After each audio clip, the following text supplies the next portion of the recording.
Teman-teman, Assalamualaikum warahmatullahi wabarakatuh. Waalaikumsalam. Selamat datang kembali, selamat malam. Hari ini hari yang sangat spesial bagi kita semua, bagi Paguyuban YPC sendiri. Mungkin buat teman-teman di sini yang belum tahu YPC itu apa, Paguyuban YPC itu apa. Jadi Paguyuban YPC ini adalah sebuah komunitas bersama teman-teman yang sehari-hari mantengin layar monitor, running trade, intinya mereka bareng-bareng sharing untuk diskusi bareng terkait dengan ya yang kita bahas ini adalah saham. Jadi teman-teman di sini sama-sama saling apa ya sharing analisis mereka masing-masing. Jadi kita mempunyai tujuan yang sama untuk ya paguyuban YPC sesuai namanya. Jadi kita nyari cuan bareng-bareng. Tapi bukan cuan yang gimana-gimana. Intinya kalau udah cuan ya udah kita bungkus. Lebih kayak gitu. Tapi ada juga yang orang yang emang jago di analisis saham-saham bagger, ada juga yang di waran dan banyak metode-metode teman-teman di paguyuban. Jadi hampir tiap minggu kita adain sharing bersama orang-orang yang punya sedikit apa ya punya ilmu lah terkait di bidang dia masing-masing. Nah, makanya kali ini sangat-sangat spesial karena hari ini kita kedatangan sosok fenomenal lah di pasar modal kita sekarang. Ada Bang Fadilon. Mungkin tanpa panjang lebar langsung aja kita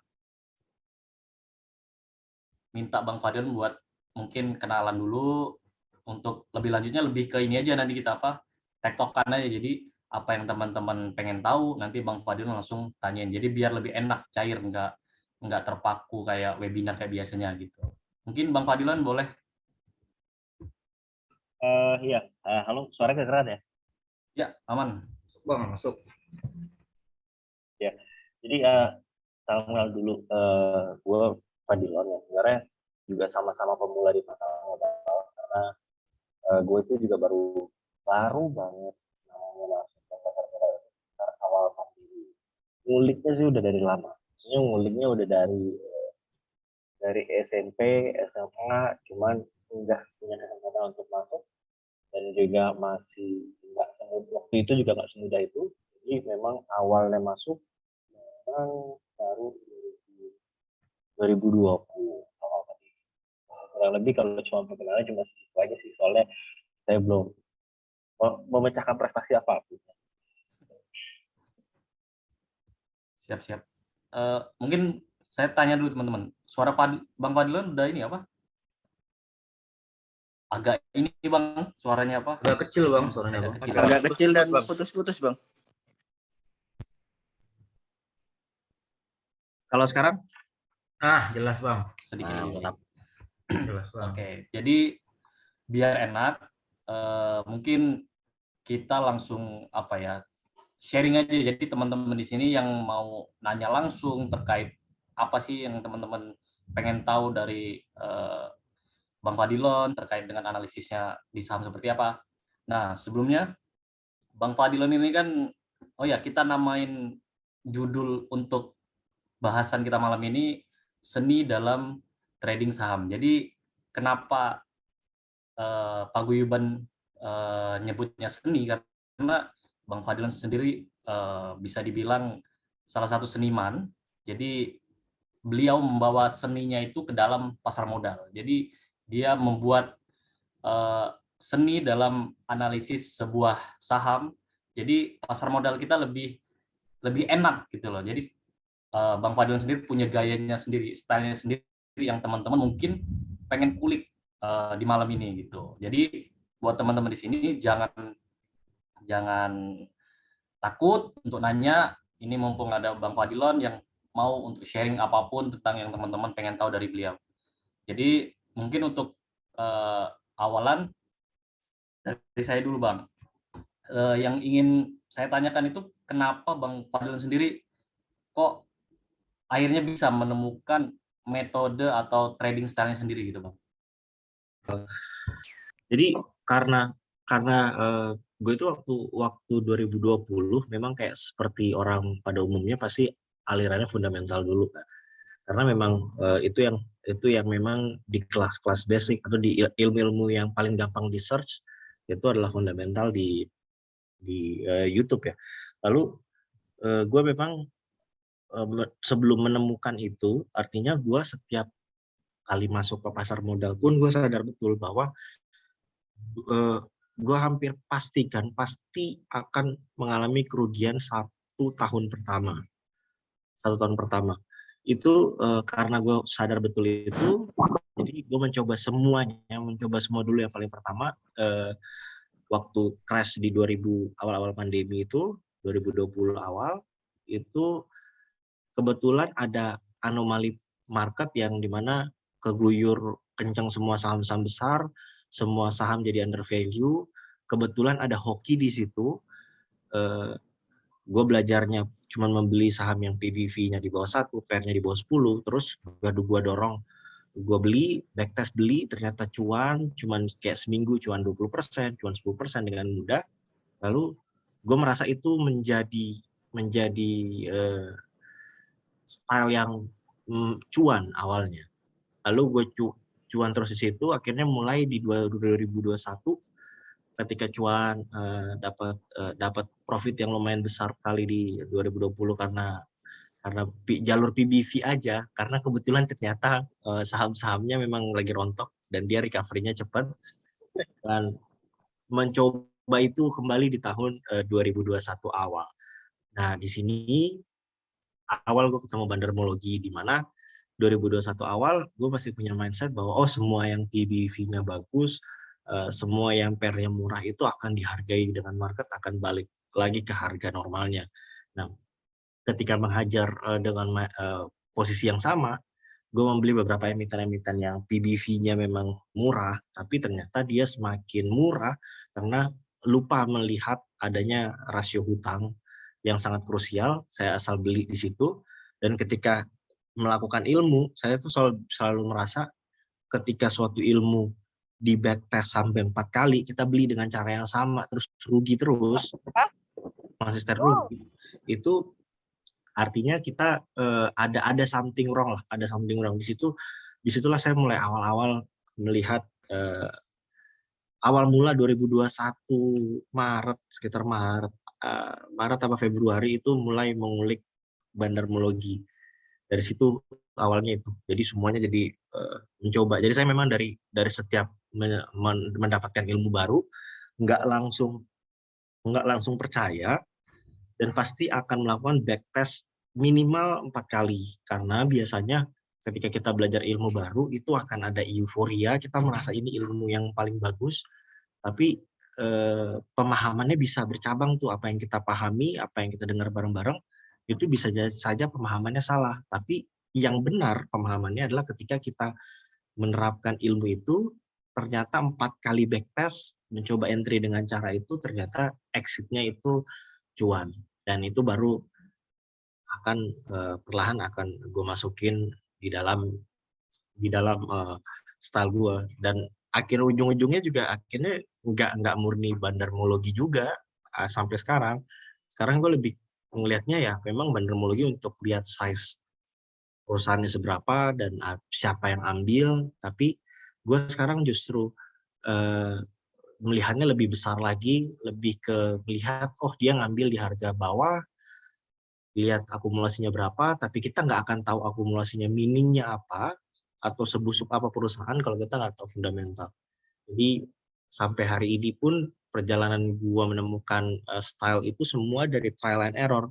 Bukan berarti gue pernah kegebuk di PBV1, PR1, terus gue bilang fundamental nggak ada gunanya. Tapi itu gue taruh dulu, terus gue belajar bandermologi. Bukan berarti waktu gue belajar bandermologi gue bilang gue nggak terlalu pakai bandermologi yang broker summary lagi, itu bukan berarti itu nggak ada gunanya, tapi gue kombinasikan mana yang kira-kira masih relevan secara logika, masih apa namanya masih masih bisa works di market saat ini, dan gue kan selalu lakukan backtest. Jadi memang nggak ada cara yang akan long lasting sih di pasar modal. Kurang lebih seperti itu.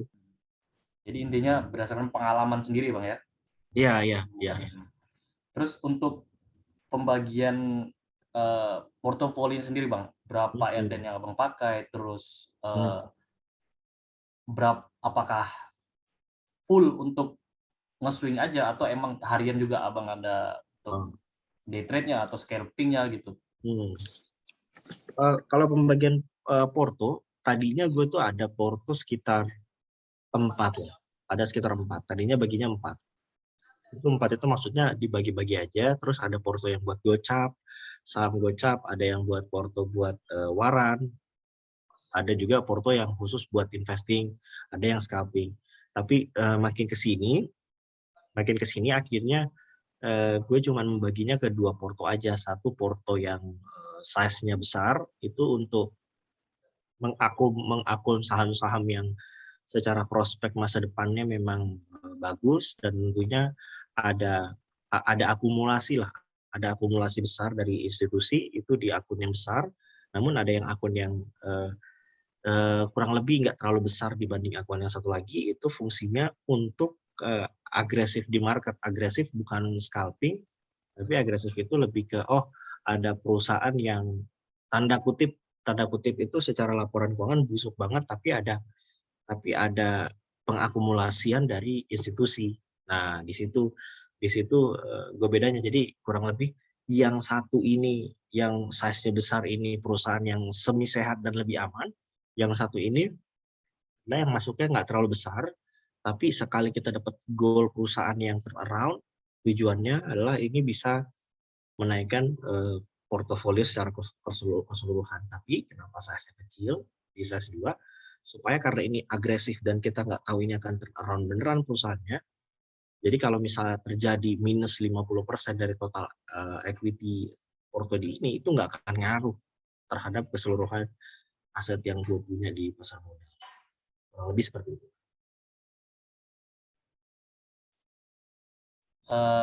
Mungkin yang lagi rame ini kan Bang Fadil sering banget sharing nemu emiten yang HK no haki gitu. Kira-kira gimana tuh? Yes. Jadi HK tanpa haki ini sebenarnya adalah cara yang gue temukan waktu itu adalah di mana logika dasarnya seperti itu, teman-teman. Ketika saham itu jatuh dari downtrend atau sebaliknya naik terus akhirnya sideways, di titik sideways itu secara supply and demand itu logikanya adalah mayoritas market itu menghargai saham ini, harga tawarnya sekarang yang disetujui oleh semuanya itu adalah di harga sideways yang horizontal. Namun tidak semua sideways yang horizontal yang lurus itu ada isinya, karena kita kadang-kadang itu cuma liquidity provider yang menjaga harga saja, menunggu laporan keuangan atau menunggu buyer dari perusahaan lain. Jadi HK tanpa haki ini adalah cara untuk melihat gimana sih ada orang yang membeli sebuah saham yang katanya perusahaannya bagus, tapi buktinya apa? Nah, buktinya itu adalah dia tunjukkan dia membeli nih.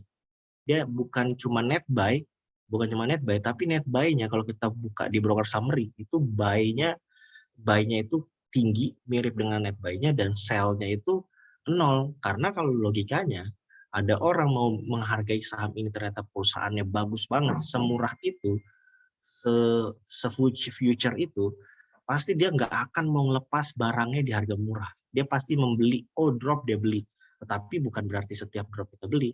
Tunggu ada konsensus bersama, persetujuan market, di mana persetujuan market itu artinya sahamnya sudah mulai konsolidasi atau sideways.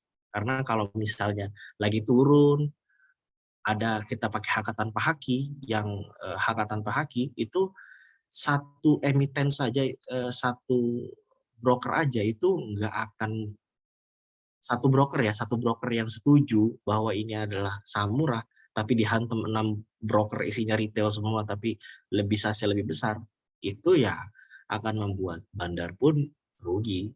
Kurang lebih seperti itu. Jadi mungkin sambil selingan ini, sambil teman-teman ini deh yang mau nanya, ini ada Bang Steve nih, boleh untuk nanya, biar nggak bosen gitu kan.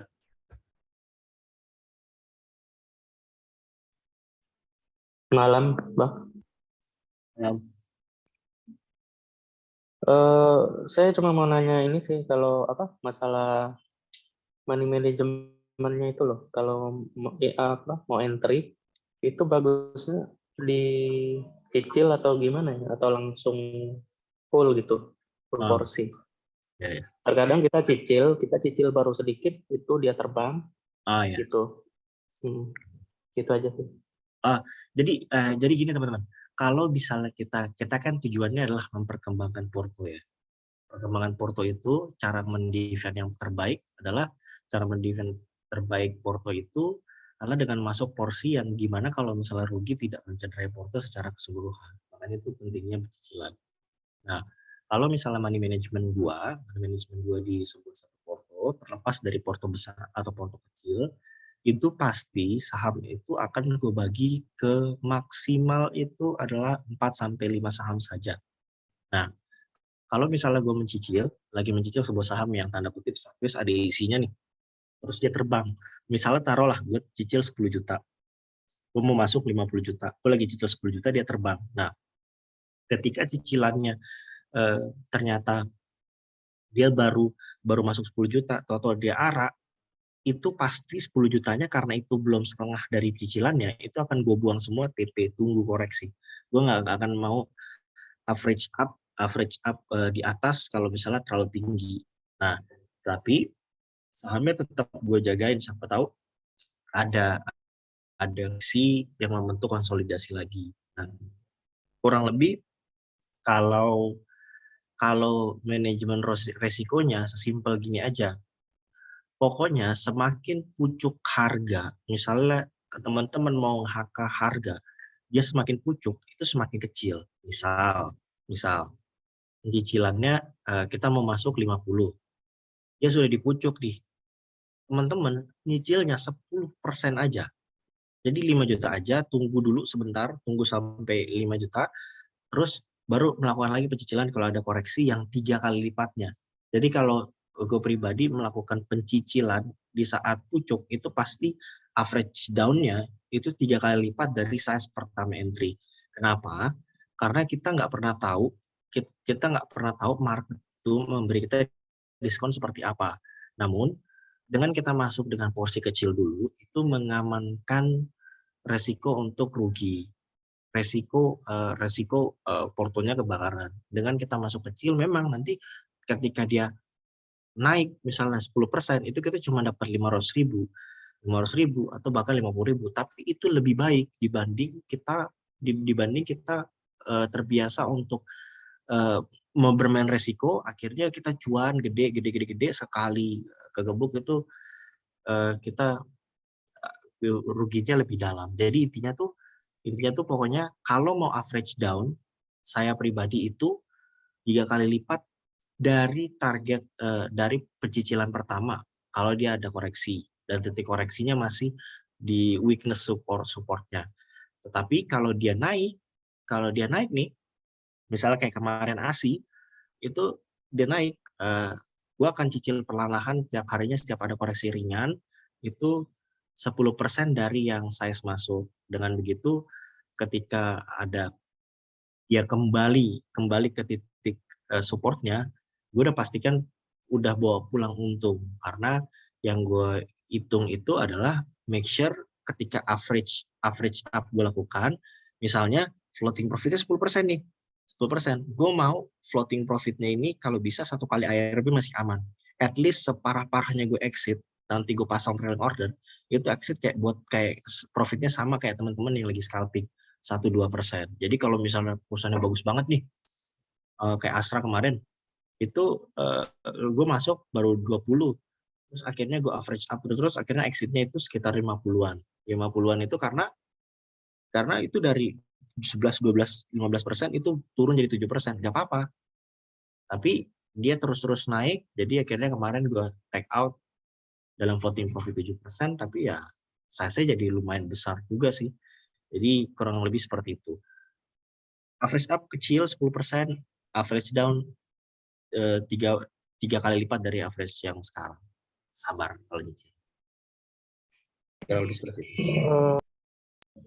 Terkadang kita tungguin tuh, dia naik terus tuh, kita tungguin dari floating profit 10%, kadang dia turun jadi malah nggak profit gitu. Nah Terus itu masalah ya terus lanjut Mas. Terus masalah trailing stopnya nih, kita kemarin saya ada di Same tuh, saya pasang trailing ordernya 2% tuh, dia turun, kena cut loss, terus besoknya besoknya terbang lagi gitu. Nah itu masalah trailing stop juga jadi masalah sih kalau buat saya. Mau jadi di berapa persennya itu masih. Jadi gini, kalau misalnya saya pribadi ya, saya itu trailing stop itu kan kalau Sami itu gini, saya itu kalau trailing stop selalu gini, saham yang saya incar itu pasti sudah tahu supportnya di mana. Nah kalau Sami itu kan kita tahu average bandernya kan, average bandernya waktu itu di kala yang digocek-gocek itu di 350. Nah saya itu mencicil saham pun di area-area tinggi, tetapi ketika dia di area 350 ternyata ada reaksi naik turun seperti itu, akhirnya saya mengasumsikan, karena kita nggak pernah tahu ya, saya mengasumsikan bahwa ternyata average 350 ini benar-benar di-defend oleh market maker-nya. Di situ saya melakukan pembelian. Nah, bukan berarti saya tuh minus 2%, misalnya minus 2% itu trailing stop cut loss terus-terusan. Enggak. Jadi karena waktu itu masuknya cuman cicingnya pelan-pelan, karena saya tahu ini udah di pucuk, 10 dia turun, mau dia turun 10% pun, itu pain tolerance saya masih nggak tersentuh. Nah, saya masang trailing order itu lebih ke udah nyicil banyak, dia naik nih 4%, dia floating profit 4%. Dia floating profit 4%, saya set saja. Kalau 2% dia koreksi, take out. Tapi kalau misalnya 4%-nya biasanya di average-nya pas di pembuangan 2% itu di trailing order-nya, saya udah pasang antrian lagi, size-nya 2 kali lipat. Itu di ARB-nya atau di minus 4-nya. Jadi ketika saya cuan, trailing order dari 4% itu, ke Samber saya dapat lagi. Tapi ini saya lakukan. Ini kenapa saya yakin ini adalah saham-saham yang memang saya udah lihat, oh utangnya kecil, perusahaannya bandarnya akumulasi terus. Jadi saya ngotot kalau 4% saya floating profitnya, saya trailing ordernya di 2%. Kalau dia drop dari last price 2%, saya keluar 2%. Tapi ketika keluar 2%, nanti di closing saya lihat lagi nih, apakah masih layak untuk dibeli atau ditunggu dulu untuk titik bawah. Nanti saya akan ambil lagi. Intinya tuh setiap cicilan sekecil apapun, ketika floating profitnya udah 4%, saya akan set supaya keluarnya mirip dengan teman-teman yang scalping. Naik tiba-tiba 15%, saya akan set seperti itu juga. Jadi trailing ordernya akan lebih tenang. Trailing ordernya lebih ke mengamankan cuan, bukan untuk mengurangi resiko minus 1%, minus 2%, karena itulah fungsinya gue tuh mencicilnya kecil-kecil, nggak apa-apa terbang, biarin deh terbang cuma masuk kecil, setidaknya kalau rugi minus 10% aja itu gue nggak mencederai porto, karena setiap gue entry di saham resiko apapun, entry size itu sudah di luar kepala gue akan hitung, oh ini gue akan rugi minus 10%. Minus 10%. Sanggup dengan data udah confirm nih, karena kadang-kadang ada anomali kan, datanya udah confirm, sanggup baru cicil. Kalau enggak akan, saya akan pasti minus, udah di dalam kepala udah minus 10% sebelum entry. Kurang lebih seperti itu. Oke, makasih. Aman Bang Steve? Aman. Aman ya. Ini selanjutnya ada Dian Triwaran nih, pemain Waran. Ini masih SMA Bang Fadilon. Monggo Malam, Dian. malam Bang Fadilon, malam semuanya. Ya. Nah, tadi kan Abang ada nyebutin untuk pembagian Porto kan salah satunya ada untuk Waran nih. Yes. Nah, untuk kriteria yang masuk di Porto Waran Abang itu apa aja tuh Bang? Misal range harganya atau misal induknya kira-kira dia mau ada pembalikan arah atau gimana Bang? Terima kasih sebelumnya. Jadi kalau Waran ya, kalau Waran yang yang gue biasa ngincer itu adalah Waran-Waran yang dia nih emitennya belum lama-lama amat IPO, tapi dia turun ke 10, 12, 13 atau di bawah 10, 17 itu pasti hampir pasti gue udah masa kayak ini turun deh, belum, padahal umurnya belum lama.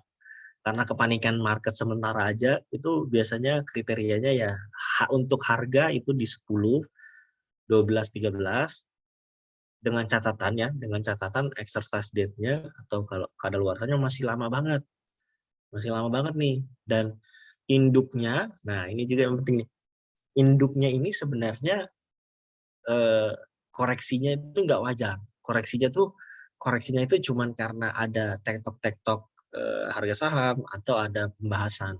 Jadi ketika dia turun, gue merasa induknya masih bisa survive lah di market, dia nggak nyender di gocap, ya, dan warannya di bawah 10, 7 dan masih tanda kutip exercise data masih lama, itu kriteria gue sesimpel itu aja sih. Soalnya under value-nya waran itu sebenarnya di 10 sih, 10 itu jarang.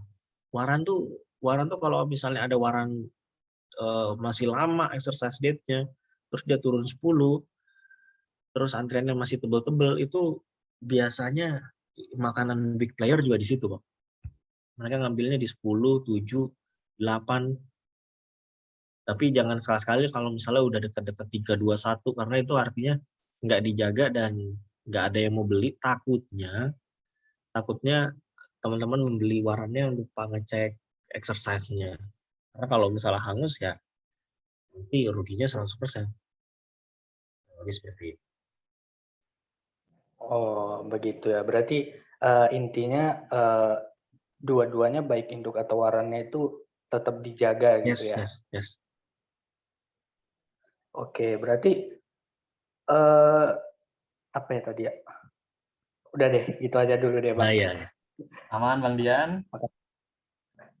Ntar Bang, lupa nanti aja deh. Dia itu kebingungan Bang, habis cuan 200% di Lovelo kemarin. Dia 200%, dapat 2, jualnya di 6. Mantap. Masih SMA, udah berani naruh 20 juta di situ Bang. Mantap, itu dia.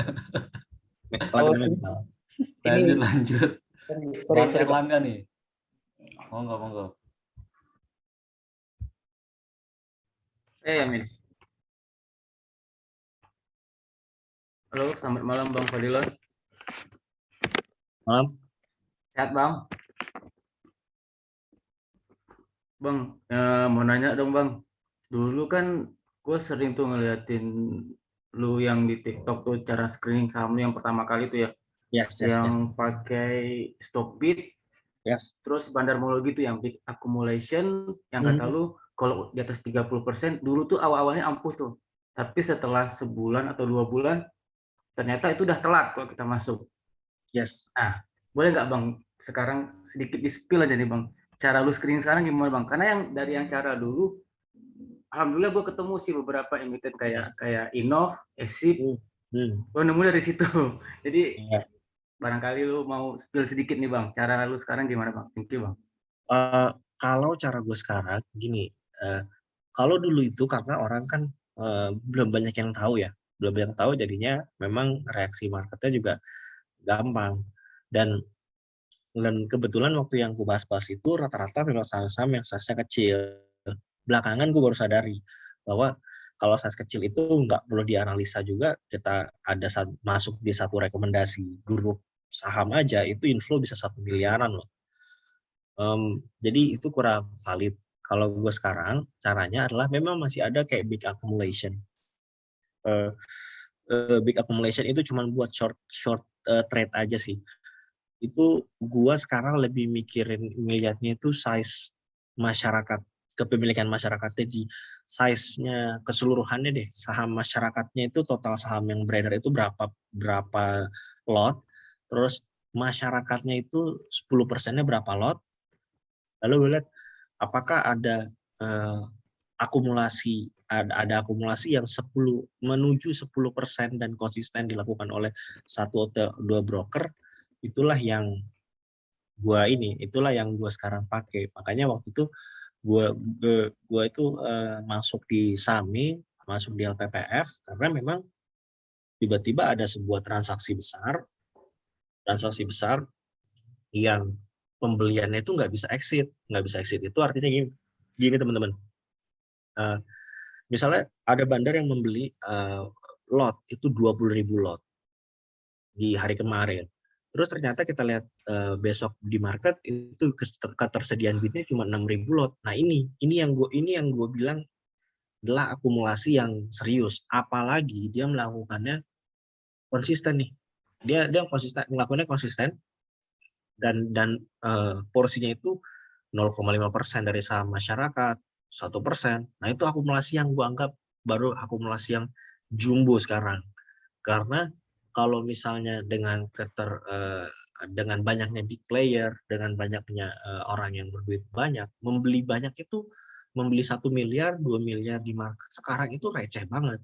Tapi ketika ada bandar yang atau institusi atau orang besar yang membeli sebuah saham dalam jumlah yang besar sampai nggak bisa exit, bahkan kalau ARB 7 kali nggak bisa exit dan dia tetap membeli tiap harinya. Nah ini biasanya baru ada tanda kutip dia mengetahui apa yang kita nggak ketahui, karena hanya dengan informasi atau dia orang dalam perusahaan baru berani membeli dengan size seperti itu, dengan size yang nggak bisa exit selama bahkan 6 ARB 6 kali.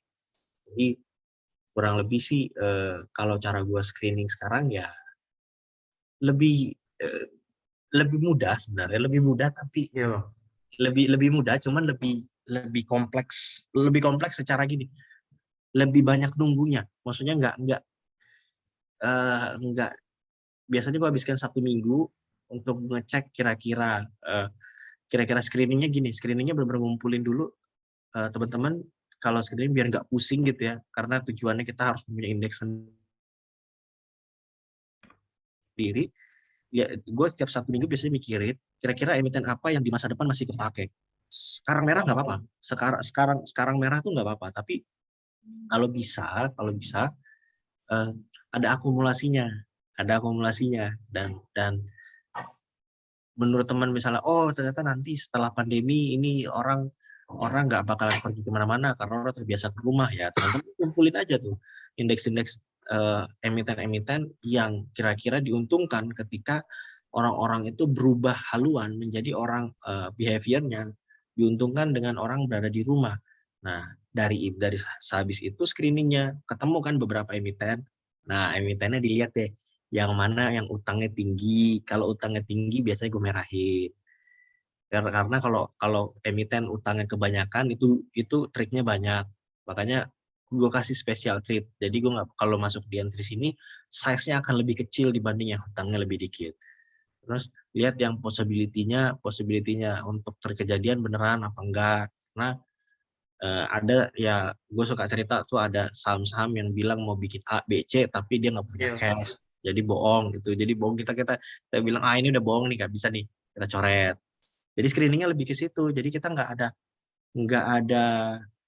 setiap gini loh. Maksudnya kita nggak FOMO. Kita nggak terlalu takut karena kita screening indeks kita tahu bandarnya kayak apa. Kita nggak terlalu takut kalau ada koreksi. Kita tahu base-nya di mana.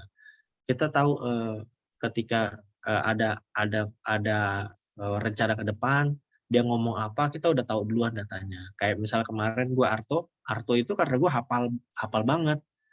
Arto itu dari 9.000 gue beli, terus dari 14.000 gue jual, terus 18.000 juga pernah jual. Dan karena sering di situ dan gue tahu perusahaannya seperti apa, di dalamnya ada siapa gitu ya.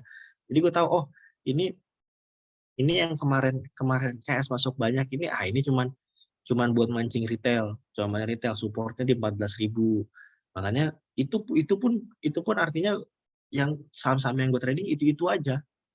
Jadi screening gua sekarang dibilang ribet, tapi cuman ngehabisin 1 hari lah untuk mencari saham-saham yang indeksnya oke, dan yang paling penting adalah kepemilikan masyarakatnya. Intinya tuh saham beredarnya berapa, akumulasi hariannya berapa. Karena kalau teman-teman pukul rata 10 miliar itu adalah akumulasi besar, di BBCA itu nggak ada artinya. Di ASI itu nggak ada artinya.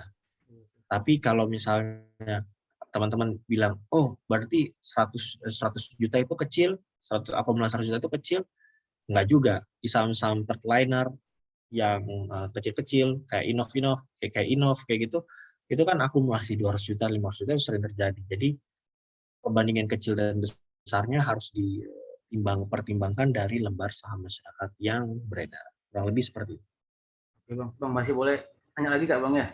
Boleh, silakan. Nah, tadi kan kata-kata lu yang pertama itu kita lihat sektor apa ke depannya yang berhubungan dengan behavior orang akan berubah gitu Bang ya.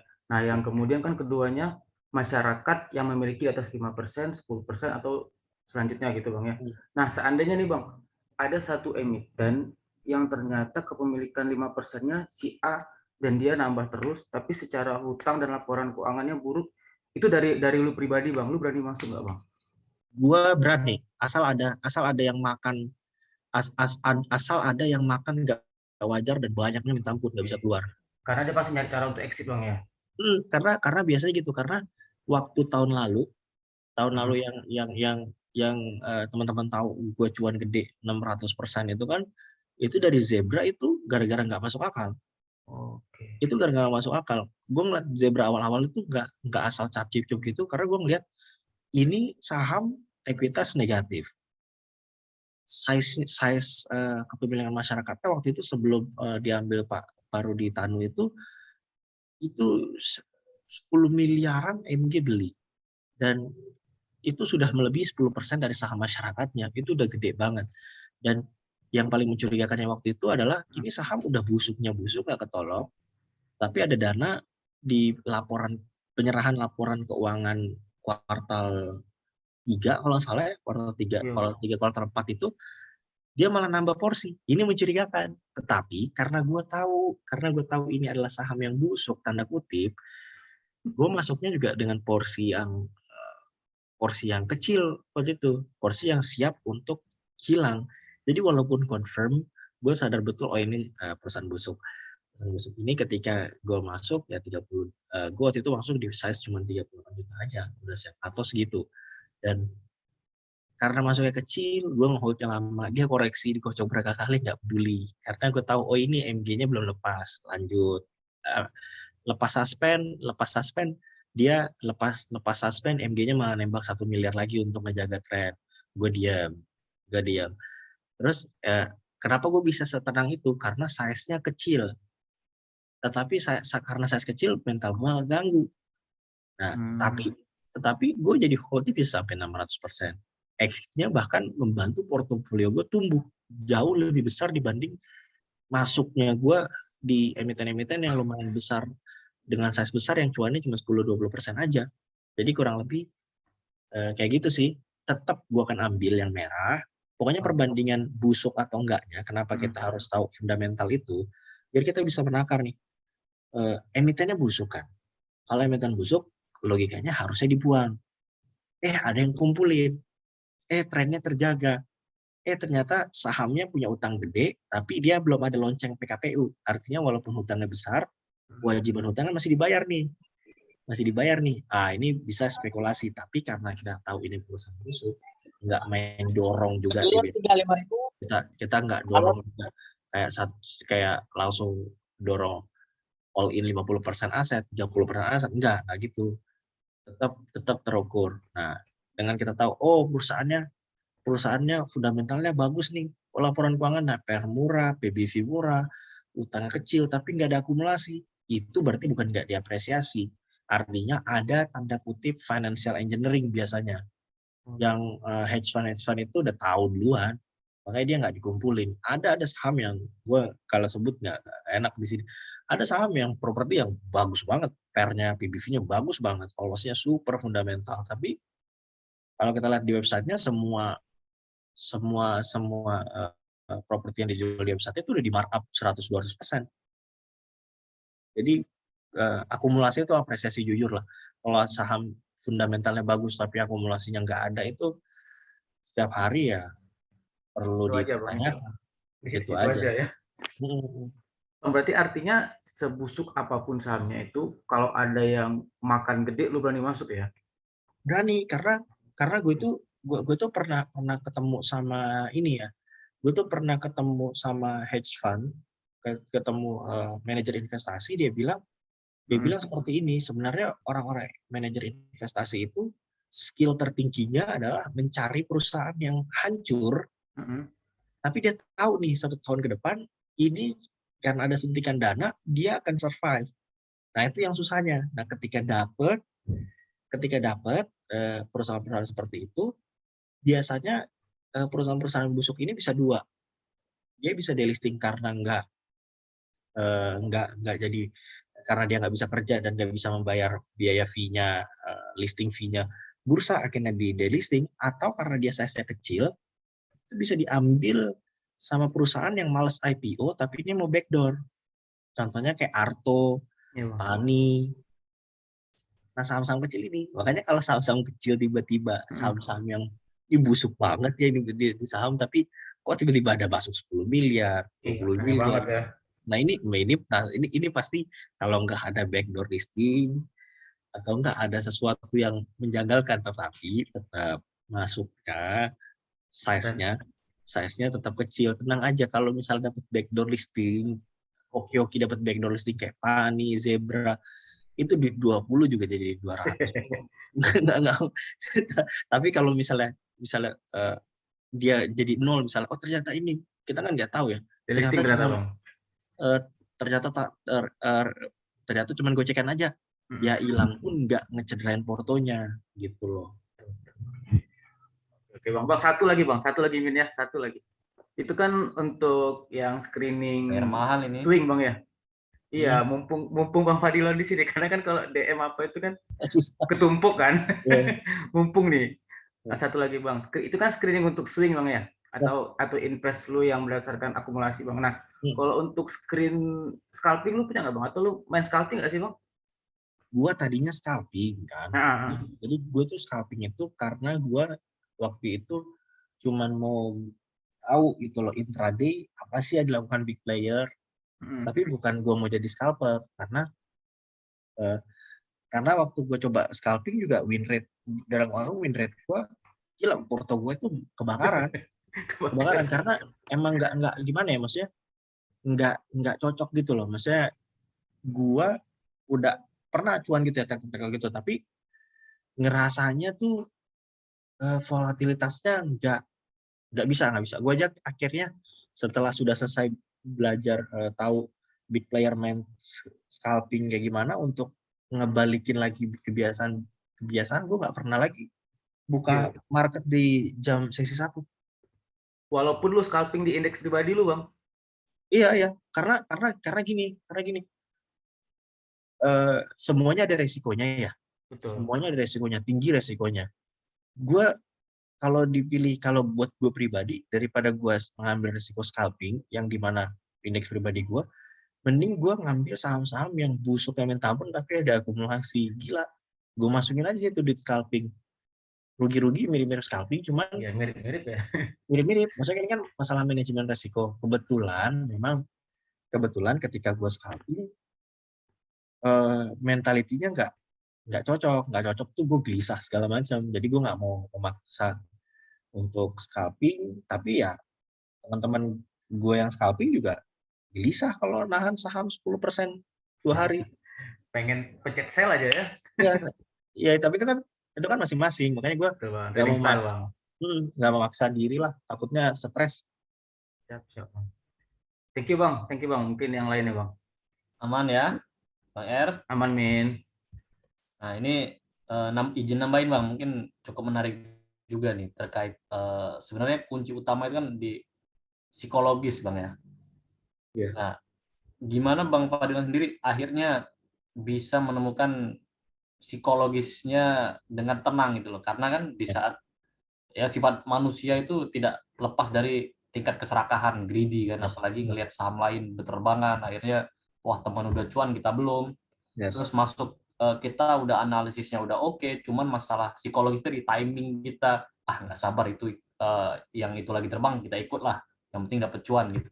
Nah gimana akhirnya Bang Fadil nemuin psikologisnya yang tenang gitu, Yes. mau yang lain terbang nggak apa-apa, yang penting fokus dengan apa yang gua udah analisis ini nanti bakal ngasih gua cuan gitu. Gimana Bang? Yes. Karena gini, sebenarnya gue ada ada cara gue itu simple gini. Untuk setiap kita tidak membuka, kita bukannya menutup untuk menerima hal baru. Gue selalu menerima hal baru untuk kayak scalping, ARB hunting, arah hunting, semua gue coba. Tapi ketika kalian mencoba sebuah metode baru, biasakan dengan size yang kecil dulu. Nah, dengan size yang kecil kalian cuan nih. Oh iya, oke. Gue udah tahu cara cuannya seperti apa. Karena beda nih. Gue berhenti scalping di saat gue udah cuan dari scalping. Gue udah cuan scalping bukan karena gue nggak ngerti scalping. Terus gue bilang kayaknya scalping bukan metode yang gue suka. Gue udah cuan di scalping, tapi ternyata ketika gue ngelihat secara mentalitas kok gue jadi kayak gelisah setiap hari, terus deg-degan setiap pagi. Nah, deg-degan ini, taraf deg-degan itu, simpelnya itu seperti ini teman-teman. Misalnya teman-teman biasa entry 20 juta, terus coba teman-teman masuk ke hunter, kurangin setengah, jadi 10 juta, masih deg-degan nih. Terus coba cuan, tapi masih deg-degan nih, kurangin lagi setengah lagi, jadi 5 juta. Di taraf 5 juta ternyata kalian masih deg-degan dan malah mental terganggu, itu tanda berarti memang ini bukan style yang cocok. Jangan dipaksa, nanti pusing sendiri. Jadi ibaratnya kecilkan size, coba hal baru dengan size yang kecil, tapi mencoba sampai ketemu trik cuannya. Oh, cuannya gini nih caranya. Oh, scalping tuh cuannya kayak gini. Setelah cuan kurangnya setengah, terus coba lakuin sebulan penuh. Oh, ternyata kurang cocok kalau stylenya udah dikurangin setengah, kita malah jadi marah terus, pusing kemana-mana psikologinya. Nah, itu tanda bahwa kita menjalani sebuah trading plan yang bukan untuk kita. Lebih seperti itu. Mungkin dari admin nih mau nanya nih, boleh? Oke, malam Bang Fadilon. Ini ada beberapa pertanyaan dari teman-teman yang saat ini nggak bisa on mic, jadi titip di sini. Ada beberapa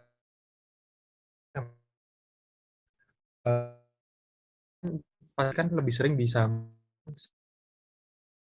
Ya. Nah, kalau Bang Fadilon tanggapannya untuk repo nih, kasih repo gitu kayak kemarin kan yang lagi ramai itu BP oleh saham repo. Yang kedua, tanggapannya untuk manajemen perusahaan sendiri. Gitu.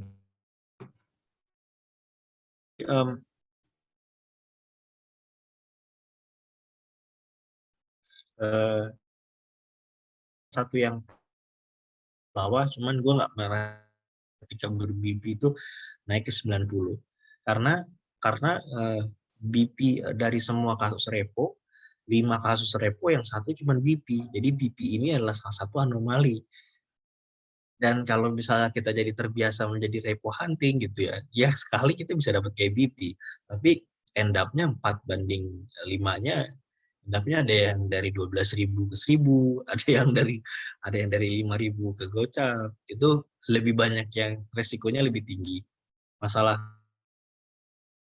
dia terbang itu karena bukan masuk ke indeks gue pribadi juga BP. Ya gue nggak ambil pusing juga sih. Jadi itulah cara gue ngontrol, karena gue juga memilih sahamnya. Sudah gue boleh secara perusahaan, gue boleh secara siapa bandarnya, jadi sangat susah sih, maksudnya sangat susah untuk gue kepancing untuk belok ke saham yang bukan dalam indeks gue. Oke, paham. Terus yang kedua tadi apa ya? Saham yang di buyback sama manajemen perusahaannya sendiri. Iya. Saham yang di buyback manajemen perusahaan sendiri itu tetap kita gini ya, maksudnya di buyback itu kan artinya dia lebih yakin, itu tanda-tanda bagus dari perusahaan. Cuman kita juga harus tahu ketika dia membuyback, apakah diiringi dengan dia menarik harga atau tidak, karena nggak semua saham misalnya kayak LPPF kan buyback. LPPF kan buyback dari LPPF Lipo-nya sendiri, akhirnya dia pengumuman. Tapi bagusnya dia adalah ada penarikan harga, di situ bagus. Tetapi kalau kita lihat kayak saham roti misalnya, kayak misalnya roti juga buyback. Roti pun itu dia buybacknya bahkan dia kasih tahu bahwa broker yang ditunjuk buyback itu SQ. Terus dia mau buyback sekian, dari harga sekian sampai sekian. Tapi kalau misalnya kita mau long term investment di roti nggak apa-apa. Cuman kalau gue lebih kayak ya udah dia buyback nih, apakah buybacknya dia sekalian menarik harga atau enggak? Kalau enggak ya nggak usah. Karena tanda kutip gini, perusahaan kan mau buyback, dia bisa taruh di saham treasury, dia bisa memperbaiki laporan keuangannya. Akhirnya nanti dia tahu ketika laporan keuangannya bagus, sentimennya orang-orang baik, dia mengkonversi cash-nya jadi dividen yang jumbo, itu dia tinggal ngeguyur cash treasury-nya, saham treasury-nya, akhirnya dia cuan juga. Tapi kita kan nggak punya waktu sepanjang itu kadang-kadang. Jadi walaupun emiten buyback, itu pertanda bagus. Artinya emiten meyakini perusahaan.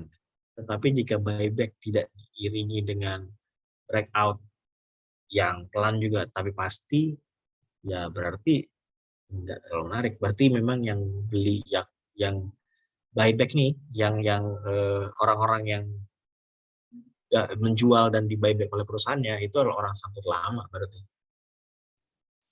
Gitu. Jadi nggak ada partisipasinya. Gue tuh mau cari buyback yang ini ada buyback nih, 2 perusahaan waktu itu ada roti sama LPPF. Gue pilih LPPF karena LPPF ketika dia ada buyback itu dia suka ada pullback bagus, terus dinaikin sehari 1%, 2%, 3% biar nggak masuk RBI. Nah itu yang gue suka tuh yang kayak gitu, bukannya sideways breakout gagal, itu udah berarti memang dia mau buyback aja, belum ada yang mau ikutan ngedorong barengan sama dia buyback, kurang lebih seperti itu. Makasih penjelasannya Bang Fadil. Satu Ya. lagi nih, tentang saham-saham yang baru sideways tapi diakumulasi. Nah, buat kita tahu sideways-nya ini ada isi atau ada yang akumulasi, itu biasanya Bang Fadil itu pengambilan datanya, broker summary-nya itu berapa lama? Gitu. Apakah benar-benar dari awal dia sideways, ataukah misalnya sideways-nya panjang banget nih, gitu. Terus ambilnya cuman, ya cukup aja dari setengahnya, atau lihat dari seminggu terakhir dulu, baru ke sebulan, atau langsung dari awal dia sideways gitu. Biasanya gini, kalau ke sideways yang paling gampang detect itu adalah ketika dia turun kencang ke bawah terus dia konsolidasi.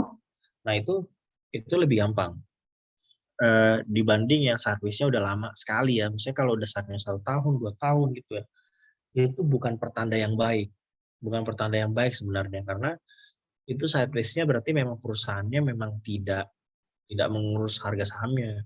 Bisa dia memang tidak peduli juga dengan harga sahamnya, bisa jadi memang belum ada pembeli strategis yang mau mesen di atas. Nah, kalau gua biasanya itu cukup aja ngeliat, kan biasanya di sideways tuh ada kayak jarum-jarum pullback tuh. Nah, gue pengen lihat tuh siapa yang membeli pas di jarum-jarum pullback itu, apakah broker yang sama, apakah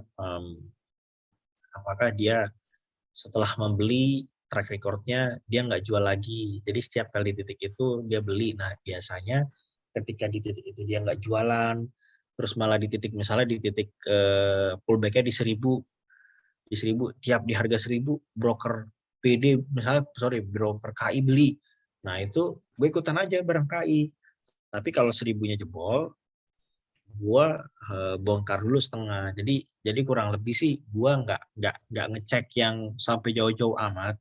Cuman yang penting akumulasinya tuh kalau habis sideways tiba-tiba, wih ini dari jumlah saham masyarakat dia ngumpulin konsisten setiap hari 0,5% atau 1%. Wah itu gue ikutan tuh biasanya selama sideways-nya terjaga. Jadi nggak usah yang jauh-jauh, masuk jauh-jauh karena sideways itu udah cerminan bahwa tekanan jual udah berhenti dan udah mulai ada yang cicil beli.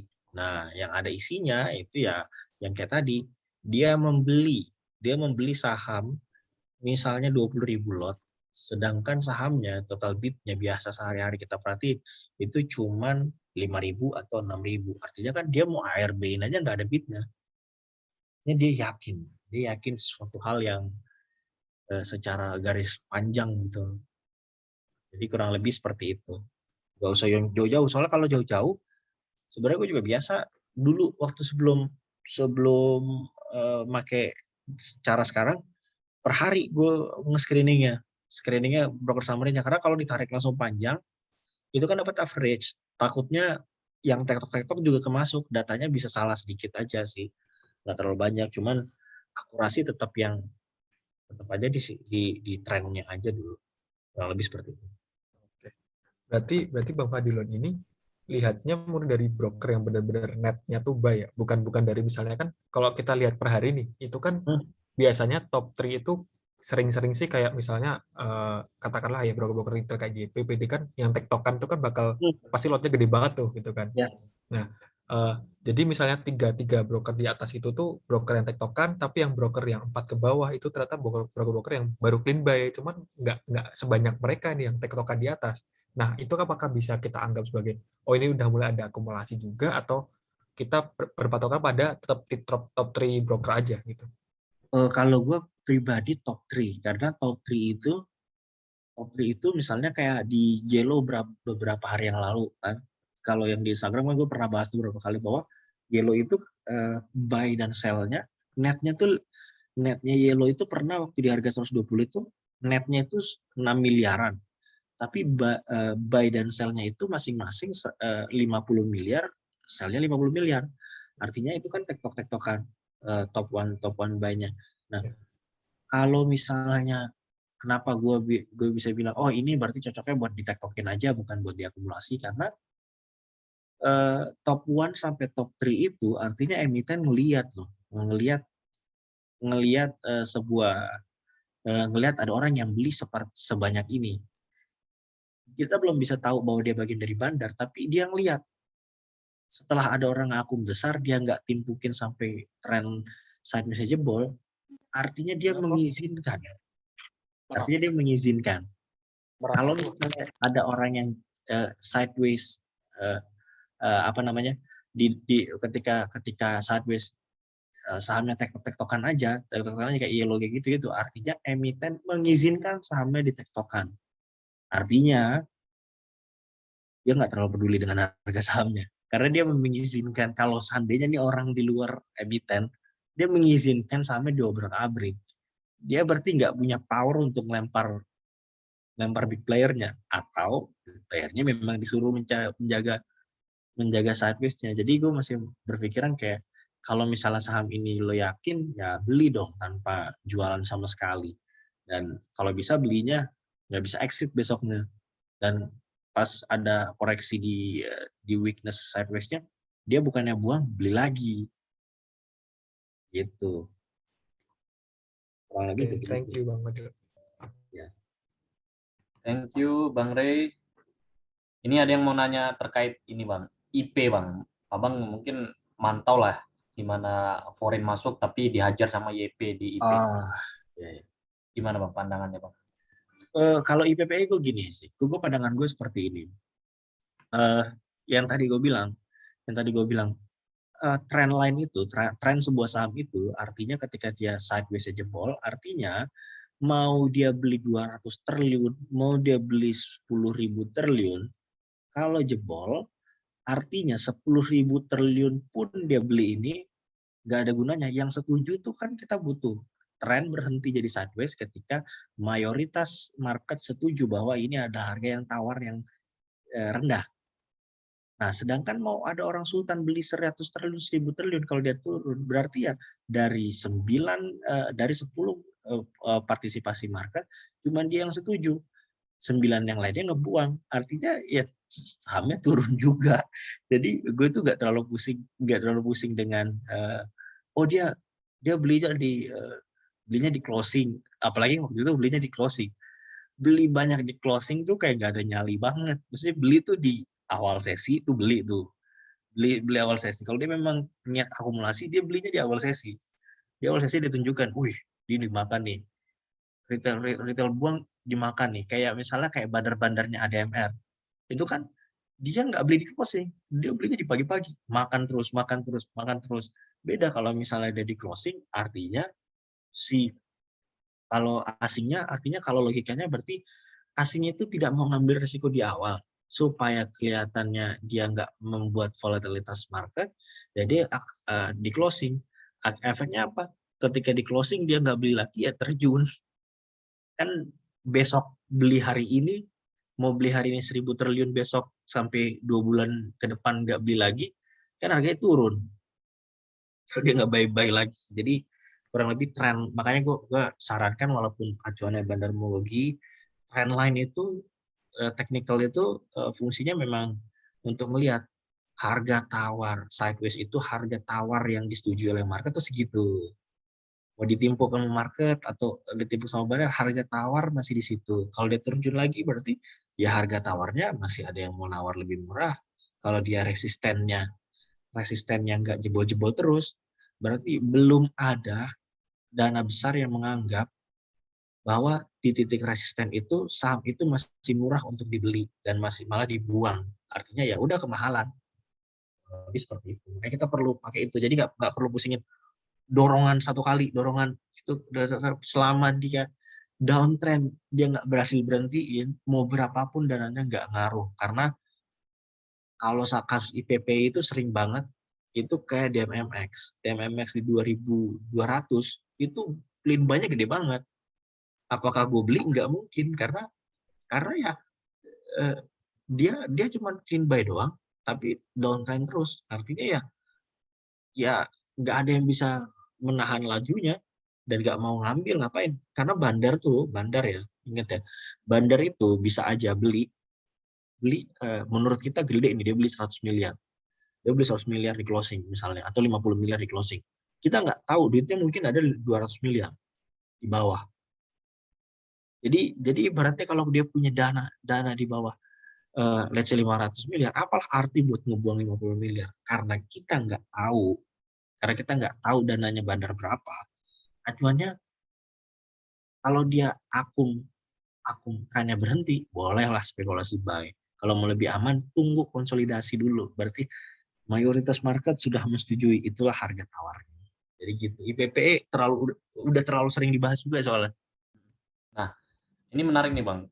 Jadi karena bandarnya ZP itu belinya di akhir, jadi istilahnya dia nggak ngeliatin kekuatan dia lah sebenarnya tuh. Kelihatan lah kekuatan dia itu lemah sebenarnya kan. Lemah. Makanya dia ngambilnya di akhir. Nah, tapi ada juga nih yang beli dulu itu lumayan. Mungkin sempat juga Abang spill juga kan, MTEK sama BBYB nih. Di akhir dia hantam 1 triliun, yang BBYB dia hantam 500 miliar. Gimana pandangan Bang Fadilan? Nah, kalau yang gue lihat itu ya, adalah gini. Di MTEK itu yang paling kelihatan. MTEK itu waktu di harga sebentar gue tes dulu. Waktu dihantam di harga 2000 sampai 1900, di 1900 kan sempat jebol tuh, terus dia naik lagi di HK sama CS di tanggal 16 Februari. Dia sideways. Nah, bedanya gini, CS belinya di closing nih. Dia beli di closing sama di awal market. Tapi besoknya dia beli lagi pas turun. Dia beli lagi terus didorong dengan broker-broker lain yang ibaratnya FOMO terhadap apa yang dilakukan oleh si Credit Suisse. Nah, ketika dia FOMO juga, itu ngedorong juga. Tapi ketika ngedorong, ternyata Credit Suisse-nya nggak nimpuk, walaupun harganya sekarang udah ya 2.460, dia nggak nimpuk-nimpuk. Artinya berarti dia emang mau niat beli. Makanya aksi, kan saham itu adalah aksi dan reaksi.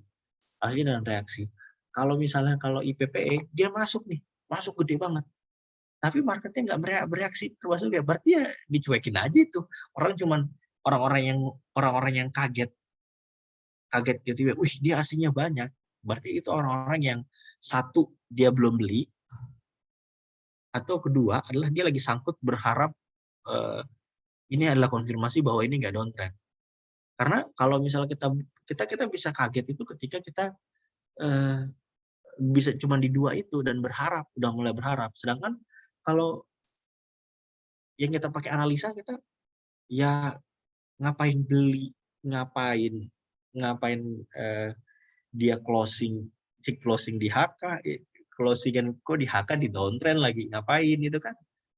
Itu kan reaksi, maksud reaksinya nggak dapet, terus maksud bikin FOMO-nya tekanan jualnya juga masih tinggi, belum ada orang berani lah, tanda kutip, oh ya ini udah waktunya saya dorong, dana besar nggak mungkin berani juga, ya makanya banyak yang berasumsi bahwa ini cuman gocekan aja, tapi ya kita nggak bisa menuduh sembarangan. Intinya kalau misalnya dia beli besar, dia tetap downtrend, berarti aksi pembelian dia nggak diapresiasi market lain. Makanya lanjut.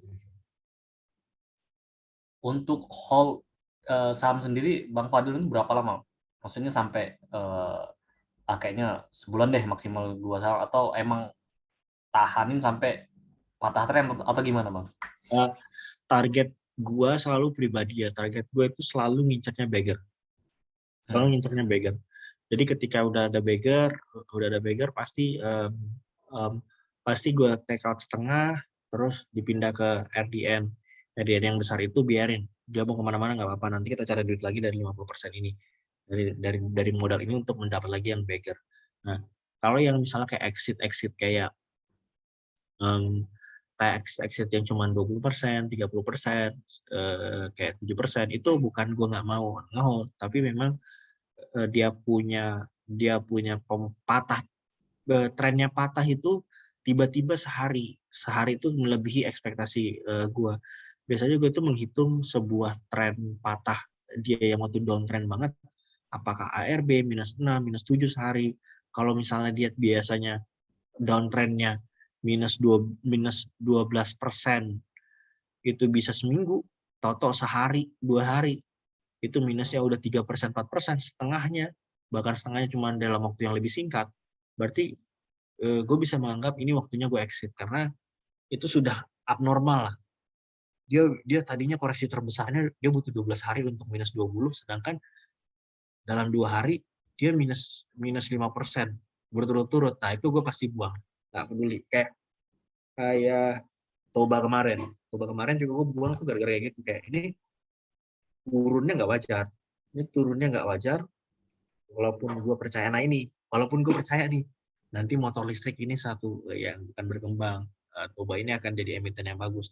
Tapi kalau trennya patah, gue udah dapet di harga 1070. Gue jualnya waktu itu pokoknya di 50% aja sih, udah jadi beggar 50% aja. Ya, gue bisa berasumsi itu akan masa depan. Kalau market nggak setuju sama gue, ya turun. Kan market selalu benar. Kurang lebih seperti itu. Terus untuk broker yang dulu sempat Abang bilang kan, ini broker Dana Tama ini istilahnya nggak ada reaksi apa-apa nih, tapi di tahun ini dia berhasil gerakin bull sama BP nih, akhirnya jadi saham, kata Bang Fadlan kan. Gimana tuh, Bang? Ya itu namanya anomali market kan. Kita bisa bilang anomali market. Makanya gue bisa bilang gini, tidak ada yang permanen di market. Broker summary itu, kode broker itu jangan dihafalkan.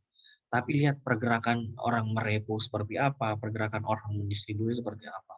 Karena Dana Tama Makmur itu kalau buat orang-orang bandarmologi itu sampai nggak mau orang sentuh. Karena gue pribadi pernah mau membeli nelpon ke sekuritas, untuk membeli BP di harga 36. Dan standby bayarnya itu udah ada YP. II standby bayarnya YP. Itu ada indikasi bahwa ini nggak bisa dibeli juga. Nah, ketika dia bangun, kita tahu broker II ini kebiasaan yang merepo, atau dia berhasil, ya berarti anomali bereaksi gitu loh. Tapi kita nggak bisa bilang apakah II ini akhirnya berhasil menjadi broker yang gimana-gimana, berhasil jadi broker yang nggak repo, tapi ya datanya 6 dia, baru dua yang berhasil. 2 berhasil yang dikerek tiba-tiba kan. Dan dia juga anomali. Siapa yang tahu bisa sampai segini juga nggak ada yang tahu. Tapi ya kita cuma berusaha buat tahu pola distribusi dan akumulasi.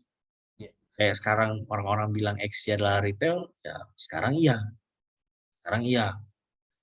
Kalau tiba-tiba yang gue pernah share, kalau tiba-tiba big player ditawarin margin kali 20, ribetnya bisa 10% kan, wah pasti pindah. Apalagi kalau servernya beda. Jadi kurang lebih siapapun yang beli selama frekuensinya kecil, dia nggak tuker-tukeran dan beli-beli terus, ya itu gue anggapnya akumulasi. Lepas apapun brokernya sih. Tapi abang sendiri kalau ngeliat anomali ini kayak kan kita udah termindset lah berapa tahun ini saham itu dikendali sama Dana Tama ini di situ dan akhirnya sekarang dia meledak. Maksudnya kita sebagai retail ini ngelihat kan masuk nggak nih, agak ragu-ragu juga gitu kan. Nah, kira-kira kalau pandangan Bang Fadil sendiri itu untuk anomali ini kayak gimana Bang? Maksudnya apa kita hindari aja atau boleh kita coba untuk riset atau gimana? Kalau gue sih lebih kayak gini ya, maksudnya anomali seperti ini pasti akan gue pelajari lagi. Cuman gue itu tipikal gini. Ketika gue gue ragu, gue nggak akan melakukan sama sekali. Jadi gue kayak kalau misalnya baru mau beli nih, sampai gue ragu, pertama tuh biasanya gini. Biasanya gue masuk cicilan misalnya 10 juta. Tahu-tahu gue coba ya, kalau gue masuk 3 juta gimana ya, dan 3 juta aja gue ragu, berarti ini udah gue nggak akan masuk nih. Berarti ini udah di size kecil aja gue ragu, dan itu ragu itu kan nggak ada ukuran, tapi sampai kita ragu masuk kecil aja nggak berani, berarti memang itu sudah naluri aja. Jadi dibiasain. Supaya kenapa kita harus membiasakan naluri itu di investor, karena itu untuk membentuk karakter kita. Jadi nggak tergocek misalnya BP mau ke 1000 pun gitu ya, kalau misalnya nggak masuk ke indeks kita, nggak masuk ke analisa kita, ya jangan dibeli. Jangan begitu, kita punya rem apa yang harus kita beli, apa yang enggak. Jadi kita nggak ketarik kemana-mana. Baik. Mungkin biar ini Mbak Nur Alima nih boleh nih. Iya, halo. Suaraku kedengaran apa enggak kira-kira? Dengeran. Oh ya. Selamat malam Bang Fadil, selamat malam semuanya. Saya mau tanya tentang broker summary ini. Soalnya kayaknya saya ada cara salah untuk membaca broker summary. Menurut Bang Fadil, bagaimana sih cara yang tepat untuk membaca broker summary? Apakah mundur atau maju? Tadi saya juga tanya sama Bang Winu, kalau saya baca broker summary-nya itu mundur, sedangkan kalau Bang Winu sendiri itu maju. Maksudnya mundur nih begini, Pak. Misalnya hari ini tuh tanggal 24 ya. Nah, sedangkan aku kalau narik broker summary itu dari tanggal 15 sampai tanggal 24, terus 16 sampai 24 begitu seterusnya. Nah, kalau Bang Winu dari tanggal 16 24, dari tanggal 15 24 maju gitu. Nah, apakah ada perbedaan antara baca broker summary untuk tipe swing dan scalping? Begitu Bang Fadil. Oke. Kalau baca broker summary, sebenarnya kalau buat swing sama scalping, kalau scalping itu lebih ke, karena kita sekarang datanya nggak bisa ya, maksudnya datanya kita nggak bisa punya, ya data sehari sebelumnya aja, average rata-rata orang membeli itu di berapa. Dan itu ada tuh pembelian, kalau misalnya di broker, bukan di OLT tuh ada tuh yang average, ada high, low, average. Biasanya orang kalau misalnya closingnya average-nya areanya masih di bawah situ belum terlalu jauh, biasanya orang itu untuk menjadikan acuan average, amannya untuk membeli biasanya orang-orang scalping seperti itu. Nah kalau buat penarikan broker summary sebenarnya nggak ada bedanya sih sama swing sama ini ya, maksudnya swing sama scalping atau investing sekalipun. Cuman memang kalau kita tariknya mau maju mundur itu referensi yang bebas-bebas aja sih. Kalau saya pribadi, kalau gue pribadi itu lebih ke ada gini, ketika melihat sebuah saham ada pergerakan reaksi yang mencurigakan, kayak volumenya naik, terus dia break downtrend tiba-tiba, jebol downtrend atau di uptrend tiba-tiba. Nah, di situ titik yang biasanya saya ngecek broker summary. Titiknya adalah sebelum reaksi itu terjadi. Misal ada saham kita ketinggalan, dia udah sideways dari 1 Januari sampai 30 Januari. Nah, dia breakout di tanggal 1 Februari. Nah, yang kita cek itu baiknya adalah sebelum reaksi breakout itu siapa yang mempunyai barang sebelumnya. Nggak usah lama-lama, itu cukup sebulan sebelumnya aja. Disisir perlahan sebelum reaksi itu, karena untuk mengetahui siapa yang punya harga terendah sebelum dia breakout, untuk mengantisipasi bahwa oh ternyata dia udah cuan 10% nih, udah cuan 15% nih. Nah, ketika cuannya udah lebih dari 10%, tekanan jual itu hampir pasti terjadi. Jadi yang kita waspadai, oh dia cuannya masih 5% nih, masih 2%, masih oke lah kita masuk. Broker summary, oh ini cuannya yang terendah ini masih cuma 2%, masih oke lah kita spekulasi buy walaupun naik. Jadi kurang lebih bukan plek-plek, kalau saya pribadi bukan plek-plekan, oh dia harus sesudahnya atau sebelumnya, tapi lebih ke ada reaksi apa yang mencurigakan dan menarik buat kita, dan sebelum reaksi itu apa yang terjadi. Apa yang terjadi, kita mau tahu nih siapa yang buang, apakah bagian dari pengendali 5%, apakah cuma retail panik, apakah ketika proses pembuangan ada institusi yang mengambil ulang. Nah itu sih kurang lebih sih kalau saya sih seperti itu. Semoga menjelaskan.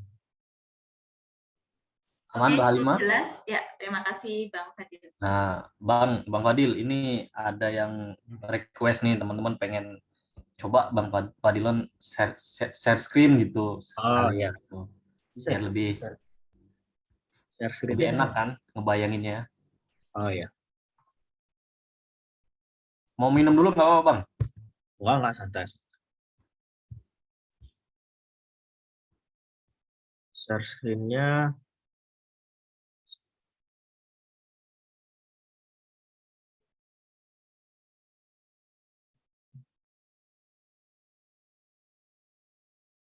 ini screen-nya udah kelihatan ya? Kelihatan, Pak. Kelihatan, Bang. Oh iya. Kalian aja. Jadi udah nih. Jadi nanti kalau ditanya kita liatin.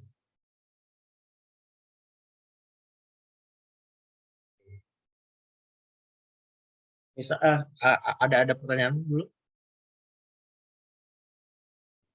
Ada yang nanya nggak tuh? Boleh langsung tuh kalau mau nanya.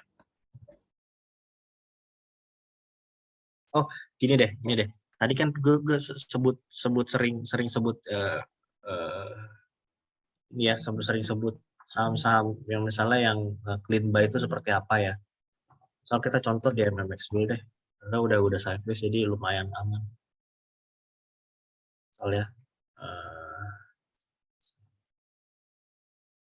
dengan DMMX sudah sideways di sini, kita lihat nih broker transaction-nya di tanggal dari sideways ini yang tadi gue bilang reaksi.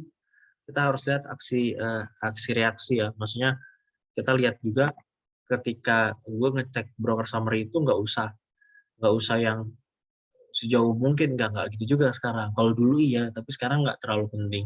Jadi gue ceknya tuh ini kan ada downtrend.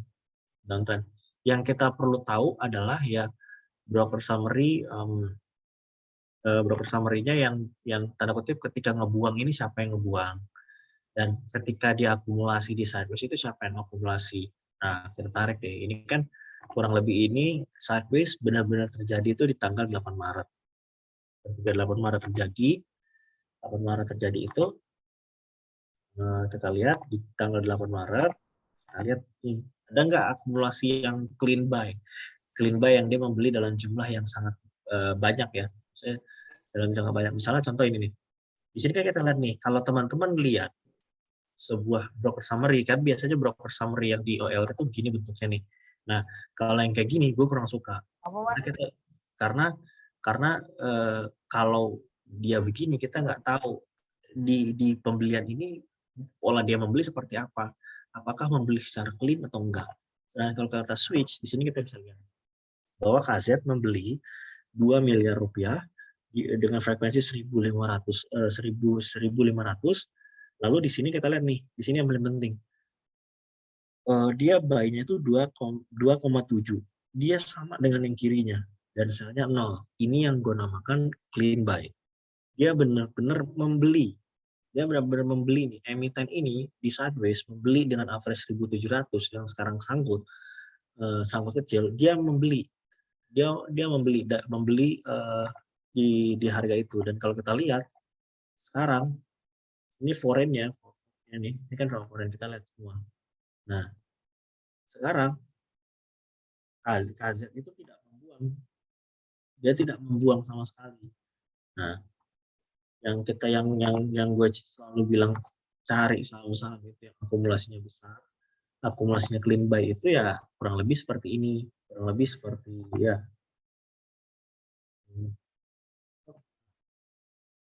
Jadi yang ibaratnya membelinya tuh kayak ini nih, dia 0 di pembeliannya. Nah, kalau misalnya kayak PD nih, ini nggak masuk clean buy. Dia beli 5 miliar nih. Dia 10 miliar membeli, terus dia menjual 4 miliar, setengahnya. Artinya dia kurang begitu yakin lah dengan akumulasinya. Nah, kita perhatiin sekarang ya, misalnya di saham IPPE ya. Kenapa IPPE gue bilangnya belum ada akumulasi yang begitu-begitu menarik. Karena kalau kita lihat di sini, di IPPE hari ini ya,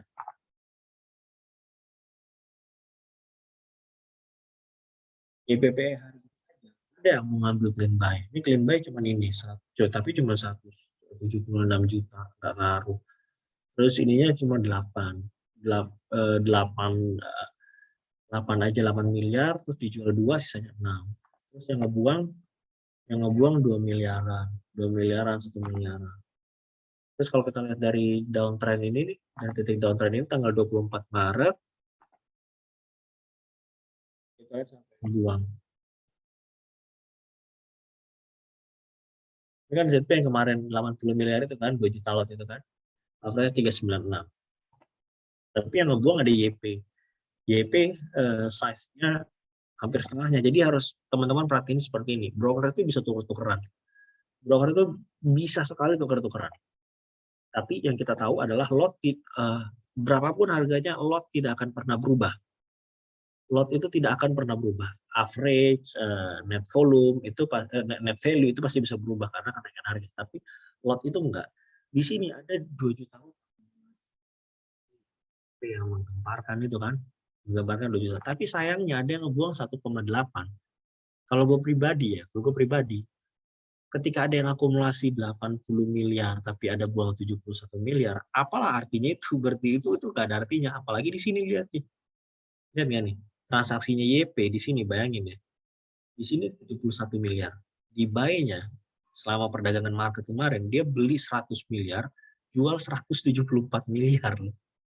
Artinya ada yang tidak ikut transaksi, ikut menjual YP di situ. Ini gede banget 100 miliar. Sedangkan kalau kita lihat ZP, 80 miliar, beli 1 miliar. Ini besar buat kita. Tapi buat saham ini, enggak.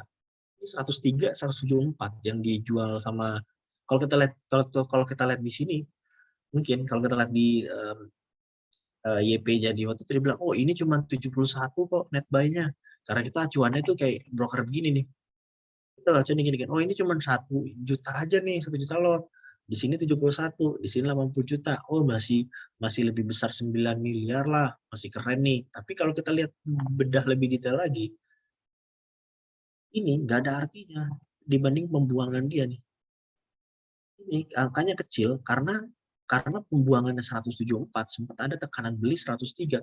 Kalau nggak ada 103 ini, artinya yang keluar di market itu 174. Wajar trennya turun. Karena orang lihat netnya doang. Nah, kayak ginilah. Kayak ginilah yang gue bilang, tanda kutip, dia kalau kita lihat clean buy itu seperti ini. Kita beli saham-saham yang tanda kutip dia nggak bisa keluar. Jadi kalau misalnya CC, misalnya sekarang ada akumulasi baru di IPPE. CC 172.000 lot nih. Ya teman-teman lihat aja. Oh, kalau misalnya IPPE itu lotnya berapa sih? Total lotnya tuh 75 sekarang ya. Kalau misalnya sekarang kan total bidnya itu 75.000 lot. Oh, berarti dia nggak bisa keluar sekali. Nah, ini menarik. Tetapi tanda kutip, dia hanya perlu membuang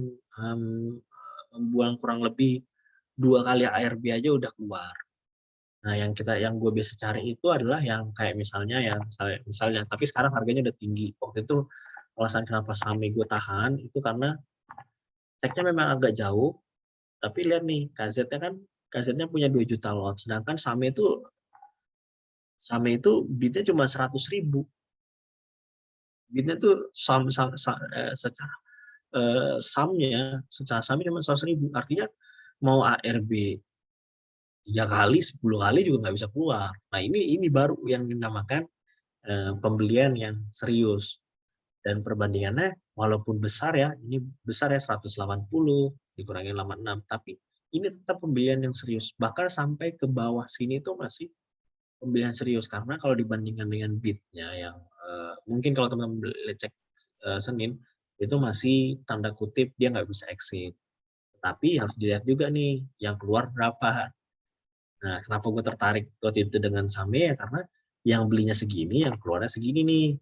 Walaupun bandarnya tukeran 500.000, taruhlah ini tukerannya bandar aja, dia udah jualan pakai PD, YP, tetap aja segini itu cuman 1,1, dia masih punya 1 jutaan. Walaupun taruhlah apes-apes ini cuman bandar yang tuker-tukeran, tapi lotnya tetap size-nya 2 juta, oke dikurangin sama segini, tetap 1 juta lotnya. 1 juta apakah bisa exit di bidnya SAME sekarang? Nggak bisa, dia harus kayak dulu sebentar, jual perlahan, dia harus masih sisa 1 juta lot. Kalau dia mau apes-apes jahat-jahat nih mau buang semua barangnya, itu butuh ARB 9 kali. Itu kalau barangnya 1 juta lot. Terus terjaga di 100.000. Jadi ini yang cara simpel ya. Maksudnya untuk tadi yang melihat sideways ada isinya atau enggak ya, ini yang isinya tuh akumulasi bisa exit atau enggak. Terus yang akumulasi di hari itu sama dibandingkan sama net buy-nya, ini enggak, maksudnya masuk akal enggak? Jangan sampai kayak IPPE simetris, karena kalau simetris itu misalnya di sini yang menjual kayak misalnya gini, kayak KBLV deh misalnya. KBLV ini BK ada nih jual belian, BK-nya keren kan biasanya, wah di BK masuk nih keren segala macam, tapi kita lihat BK-nya memang clean buy, oh cocok nih, dia cuma jual 280 beli 13 besar, ini keren nih, dia berani beli, dia juga nggak bisa exit misalnya ya, karena net volume 326, karena KBLV itu lotnya itu cuma 17.000, oh dia nggak bisa exit, keren nih, tapi kita lihat yang ngebuang 1 juta lot, jadi ini nggak ada artinya nih, broker ini nggak ada artinya akumulasinya. Kita tuh nunggu sampai benar-benar misalnya, oh ini dari tanggal 1 mungkin kita cari dari tanggal 1 April gitu ya. Ya tunggu sampai tadi kan yang sampai 1 juta lot, ini belum ada 1 juta lot. Selama nggak ada 1 juta lot, ini sampai kapan juga downtrend terus. Artinya ya nggak ada yang mau beli. Dan kenapa kita bisa tahu gitu ya, kenapa kita bisa tahu ini downtrendnya adalah parah gitu, karena memang First Media mencatatkan rugi yang lumayan fantastis di kuartal 3. Dia rugi. Pokoknya ruginya kalian cek laporan keuangan, dia rugi. Jadi ibaratnya sudah dibuang sama YU-nya, itu afiliasinya LIPO. Terus yang akumnya cara pakai distribusinya itu dia munculkan BK supaya retail ngantri, tapi tetap ditimpuk. PBV-nya juga ketolong, misalnya PBV-nya murah tapi nggak terlalu murah, nggak ada yang mau beli mahal. Ya ini, yang kayak gini-gini yang dibilang bahwa ketika ada sebuah saham yang katanya wonderful, katanya ya, misalnya kalau khususnya KBLV kan memang agak kurang lah, karena dia mencetakkan rugi yang lumayan. Tapi dia kalau orangnya cuma berdasarkan valuasi doang, ini udah murah, tapi ya murah beneran gitu, bukan under value. Jadi kurang lebih seperti itu coba. Kalau ada pertanyaan, jadi enak nih ada screen. Nah, ini waktu kebetulan nih di SEM kemarin itu di saham itu pas waktu market jalan ketahuan kan kalau di MNC sekuritas itu ketahuan yang hak-hakinya bang ya. Yes. Nah, kebetulan ada yang kita nggak tahu siapa yang beli saat itu. Dan di harga 420 itu ada yang HK banyak tuh. Nah, apakah kita sebagai pembeli saat itu langsung bereaksi atau kita nunggu, kita cek dulu karena broker sama itu tuh kan harus apakah kita cek dulu malamnya baru besok kita bereaksi? Gimana bang? Kalau dari depositor kan kelihatan tuh ya ada yang HK 420 tinggi kan, pada bukti. Kalau gue pribadi, kalau misalnya itu di support, terus supportnya misalnya kalau SAME, dia itu misalnya SAME ya, SAME di sini kan ada yang 420 ya, misalnya di 420 ada yang HK gitu ya. Nah sebenarnya kalau misalnya ada support, ada di support, kalau tinggi gini nggak berani. Kalau gue pribadi nggak berani. Kalau gue beraninya itu misalnya di motion trade ada di confirm nih, di sini nih jatuh pelan kan? Ini ada resisten terakhir nih sebelum dia berarti demand-nya yang terakhir yang sebelum ditarik. Nah ketika di sini ternyata ada pullback satu, gue nggak pikirin. Tapi kedua, kalau misal kedua tiba-tiba ada yang angka 360, di sini gue ikutan. Di sini ikutan. Tapi size-nya pasti udah ada size 3 kali lipat di sini, tetap harus ada 3 kali lipat di sini. Karena biasanya ada tarikan dikit, terus dia tarik. Jadi karena kita harus tahu juga pola dari sebuah saham. Kalau SAMI itu kan dia kalau di Stockbit dia sangat nurut sama bandar movement. Sangat nurut. Jadi perhatiin aja nih, bandar movementnya naik, bandar movementnya turun, ada naik, dia ikutan rebound. Turun, dia ikutan turun. Naik, dia ikutan naik. Ini ada koreksi, dia ikutan turun ya. Jadi polanya memang seperti itu. Ini cara, tanda kutip market maker-nya, cara nyetirnya gitu. Kalau begitu, kalau confirm yang 420 walaupun di HK-nya, ya kita harus lihat dulu risk and reward. 420 itu di entry berapa. Kalau gue pribadi, misalnya belum megang barang, 420, dia di area sini nih, di area sini. Kalau tadi dia nggak ada pullback, dia nggak sideways, gue nggak ngambil. Takutnya dia di drop pun kalau mau ngambil biasanya malah di sini. Di candle yang beririsan dengan resisten yang waktu itu ditimpuk kencang itu. Kurang lebih seperti itu sih. Iya. Ke ini deh, ke pertanyaan lagi deh. Bang Steven boleh nih. Bang Steve tadi udah ya? Yang belum dulu nih, Bang Steven boleh. Ya Bang Din, makasih Bang Din. Halo malam Bang Fadil, malam semuanya. Iya Bang, aku mau tanya nih, kan aku baru nih di market. Tadi Bang Fadilon bilang kalau semisal di KBLV ini dia sehari itu cuma bisa keluar 17.000 lot. Nah itu sedangkan yang di atas tadi keluarnya tadi sekitar berapa ya? 300.000. Nah itu taunya dari mana ya Bang ya? Apanya? Tahu maksudnya Bang Fadilon bisa bilang sehari cuma bisa keluar 17.000 lot. Makanya itu menarik lah. Itu lihatnya dari mana ya Bang ya? Ya cuma teknikal aja sih Bang. Harusnya ya. Ngelihatnya tuh di sini Mas, di apa namanya? Di bid over dia. Nah, tabungan dulu. Jadi itu ngelihatnya di sebentar ini mana? Stop price.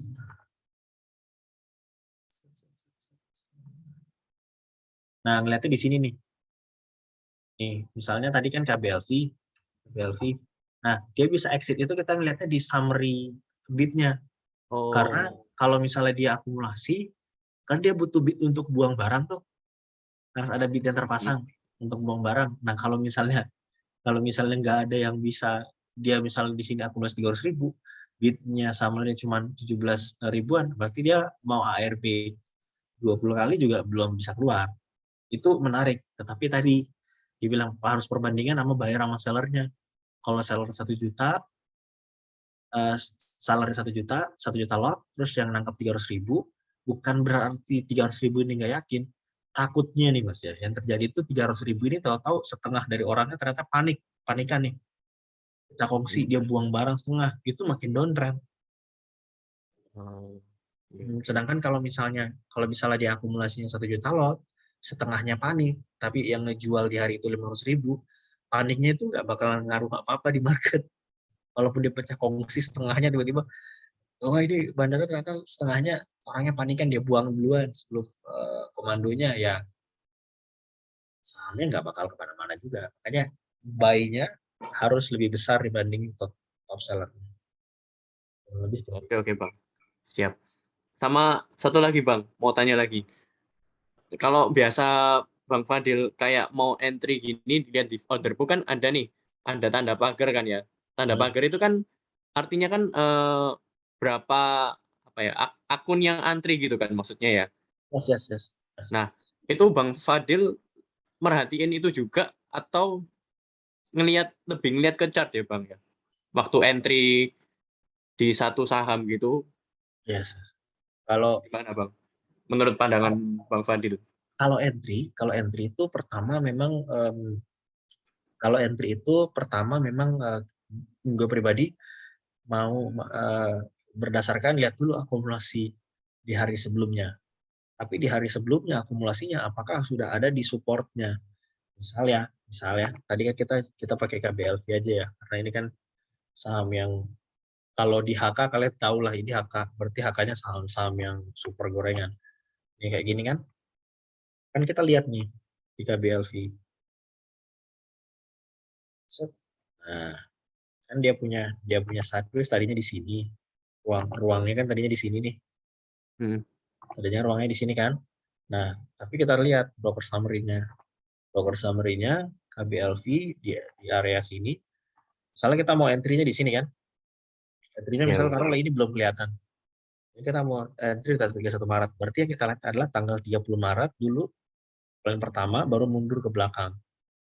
Jadi gini, 30 Maret. Cek 30 Maret dulu. 30 Maret. Nah, kita asumsikan aja kita mau beli di tanggal 31.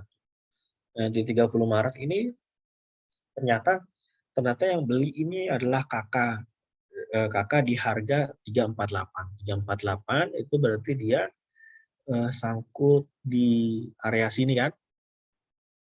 Dia sangkut di area sini. Nah, kalau misalnya kita tahu dia sangkut, top buyer-nya aja sangkut di area sini. Top buyer-nya aja sangkut di area sini, sedangkan closing-nya itu dia udah punya minus sekitar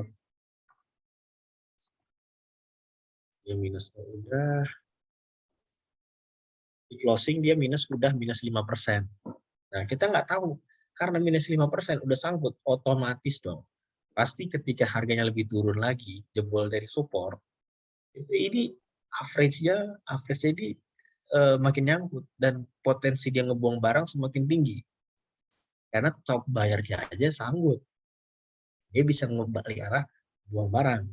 Nah, kalau kasusnya begini, dia nyangkut, gue nggak mau masuk.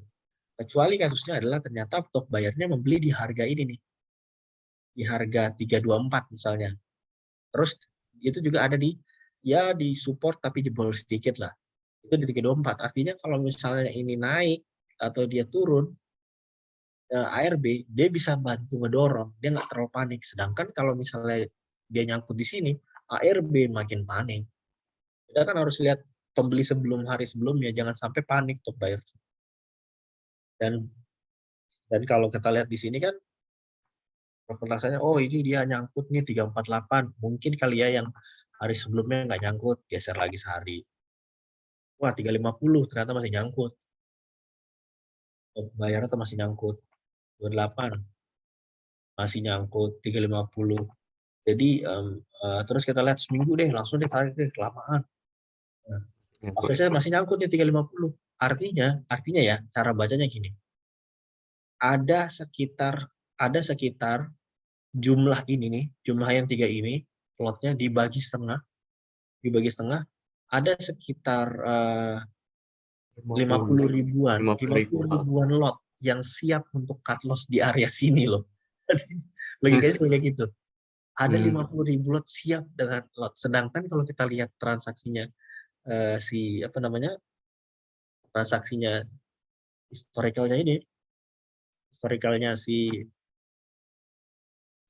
historicalnya KBLV itu volumenya itu semakin tipis. Volumenya semakin tipis semakin hari. Ini nggak bisa exit juga karena kan volume ini dihitungnya dari jual belinya, bukan jualnya aja. Jadi setengahnya ini aja dia nggak bisa exit. Nah bisanya takutnya bidnya tidak tersedia, terus dia dalam keadaan sangkut.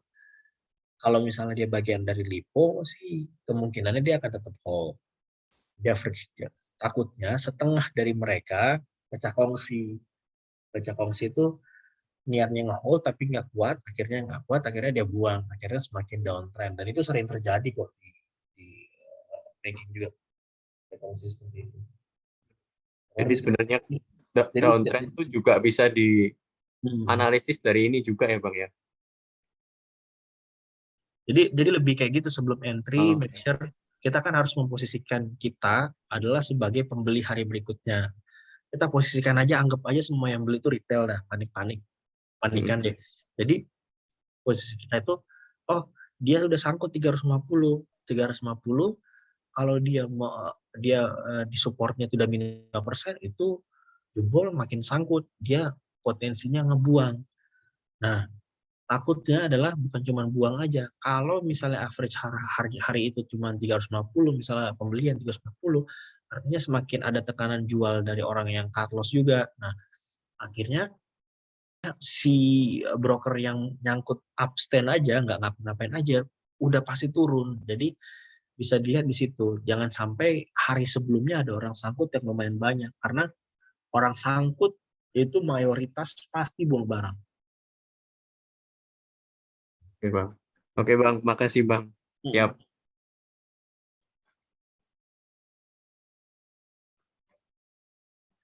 Ya, silakan. Ya, aman Bang Steven? Aman Bang. Ini 2 pertanyaan terakhir deh. Bang Irwanto Sucipto, boleh. Terima kasih Mas, selamat malam. Jadi ada 2 pertanyaan untuk Mas Fadilan. Kebetulan saya suka lihat IG-nya Mas Fadilan. Jadi ini sering screening ini lewat cara-caranya yang di MNC Sekuritas. Nah untuk yang pertama ini, jadi yang saya tanyakan ini terkait inflow ini Mas. Nah kebetulan saya kan yang saya contohkan ini di saham HIL.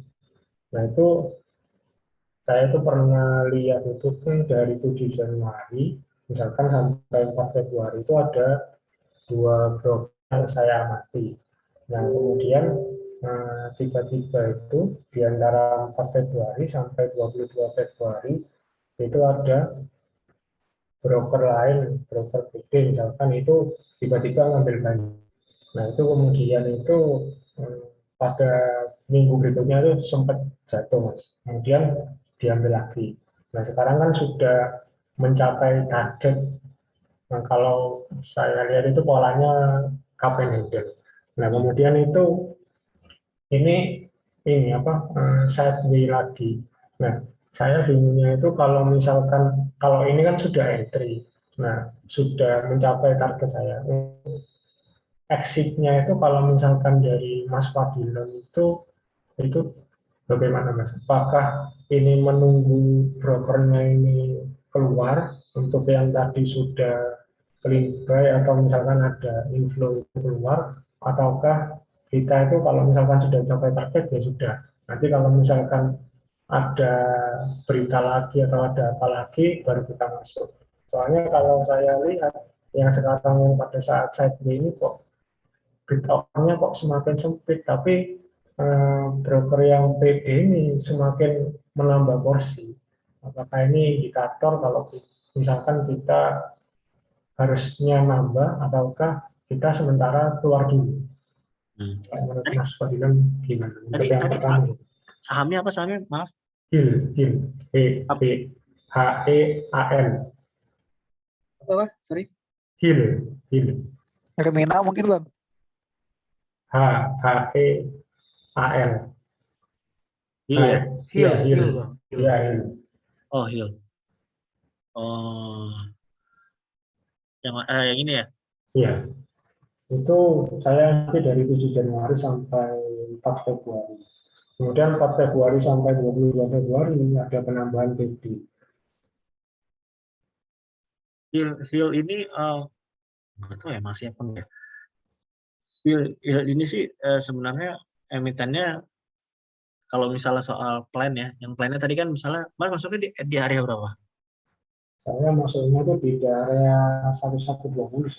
120 ya. 120 sekarang harganya udah 7% ya. Berarti ya udah floating profit 7% ya. Iya. Kalau saya sih pribadi gini, Mas. Soalnya kita kan nggak pernah tahu ya, nggak pernah tahu puncaknya di mana. Tapi kita bisa tahu distribusi dia terkencang itu adalah seberapa. Tren masa lalu ketika dia distribusi itu seberapa kencang sih. Pertama ketika di sini nih. Di sini itu dia turun minus 10%, itu berapa hari? Kalau ini kan berarti 1, 2, 3, 4, 5, 6, 7, 8, 9, 10, kurang lebih sekitar 10 hari. Dia turun 10%. Berarti pencicilan si bandarnya biasanya sehari itu 1%. Nah, ketika ada penurunan seperti ini ya, ini kan udah setengah dari ini nih, setengah dari ini penurunan. Tapi dilakukan sehari, kalau saya pribadi, dengan anomali seperti ini, tiba-tiba dia ngebuang kayak gini, apalagi sampai kayak begini. Nah, karena data sebelumnya habis dibuang ini diangkat terus diturunin, kita nggak tahu, kita berdasarkan kayak data masa lalu aja. Karena datanya kita lihat masa lalu, setiap ada kayak begini, dia buang ke bawah. Kalau saya pribadi, sebelum ini floating profit-nya tergerus, itu pertama bawa pulang dulu profitnya dulu. Jadi bawa pulang profitnya itu, jadi Mas jual lot sejumlah 7%. 7%, jadi misalnya floating profitnya 1 juta gitu ya. Jual aja sejumlah lot 1 juta dulu. Kalau misalnya trennya ternyata patah, tapi masih sisa 2%, 3% yang tanda kutip masih bisa jual setengah dulu, baru nunggu lagi. Kalau misalnya Mas yakin dengan HIL ini, Mas punya misalnya targetnya punya kotak demand misalnya di sini, ya udah nanti setelah jual di sini ternyata dia jebol sedikit, Mas melakukan baru pembelian setengahnya lagi, biar kalau misalnya tadi kejemput average-nya, ya kayak tadi, kalau saya pribadi minimal sampai saya exit udah cuan 7% lebih, itu mirip sama teman-teman yang scalping 1-2%, kurang lebih seperti itu Mas. Tapi bertahap jualnya, siapa tahu dia terbang lagi. Jadi jangan pernah jual, kalau selama masih floating profit, jangan pernah jual semua. Oke Mas. Ya Mas, terima kasih. Sama pertanyaan yang kedua ini Mas, yang terkait yang tadi kan yang dicontohkan Mas Fadilan itu kan tadi ada saham DMMX itu Mas, yang sempat turun kemudian sideways. Nah, itu kan pernah saya amati juga, yang sebelumnya turun itu kan pernah sideways juga. Nah, kemudian itu sempat longsor. Nah, kalau misalkan dari Mas Fadilan sendiri itu gimana? Kan saya sempat ambil posisi itu di atas, cuma saya lupa di mana. Nah, kemudian itu sempat mulai longsor itu langsung saya jual semua. Kok sekarang itu sideway lagi, tapi saya lihat itu ada pembelian. Kalau misalkan dari Mas Fadilon, apa entry lagi atau menunggu lagi sampai kira-kira ada berita yang bagus untuk DMMX ya, Mas? Kalau saya pribadi DMMX itu yang penting kayak saya selalu bikin kotak seperti ini nih. Ini sebenarnya kotaknya itu tadinya di atas ini. Ini di atas ini karena dia sempat sideways di sini kan. Saya kira mau sideways sini kan. Terus saya nggak mau entry karena ketika pullback dia turun lagi, dan yang paling penting itu adalah baru kita lihat juga kalau misalnya lihat dari historical transaction-nya dia. Misalnya kayak DMMX nih. Ini jadi gini teman-teman, ada dua cara biasanya market maker itu membuang barang. Ada yang benar-benar ngebuang langsung semuanya dengan cara kasar, ada cara mensepikan transaksi. Kalau kita lihat di sini, kenapa menurut MMX ini agak belum menarik kemarin di sideways, karena lihat waktu dia sideways ini kan kita lihat nih, wah ini bodinya tebel nih.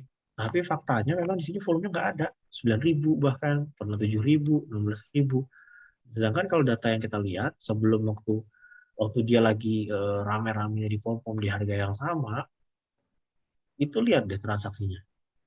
Waktu dia di 170 deh bersama nih. 300.000 nih. 337, 396. Ini artinya di volumenya memang diturunin, bidnya dicabut.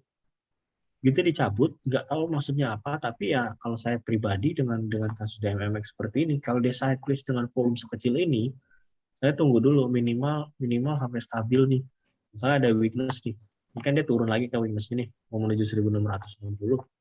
Di 1.650, 100.000, 11.000, 38.000 valuasi. Sampai besar dulu deh. Soalnya kalau misalnya kecil-kecil kayak gini, lawan longsor lagi. Karena nggak ada yang, artinya kan udah dipasang over, nggak ada yang mau makan.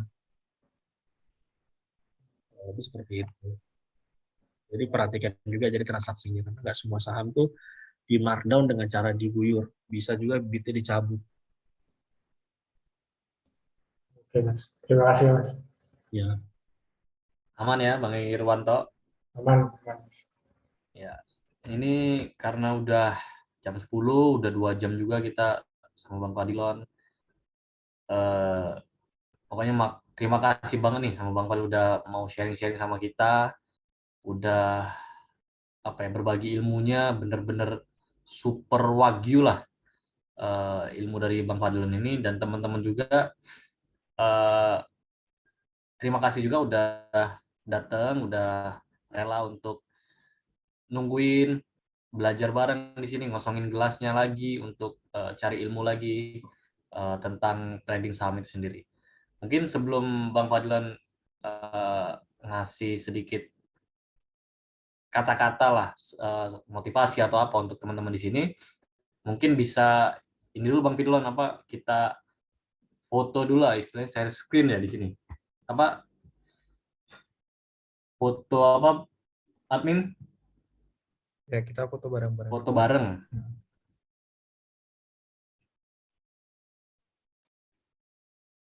Bang Fadil, share screen-nya boleh aku tutup dulu ya? Ya, boleh silakan.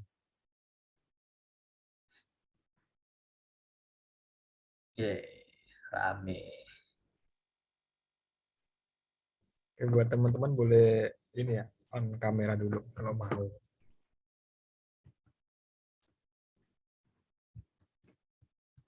Oke, bentar. Oke, siap. Baris slide pertama dulu ya.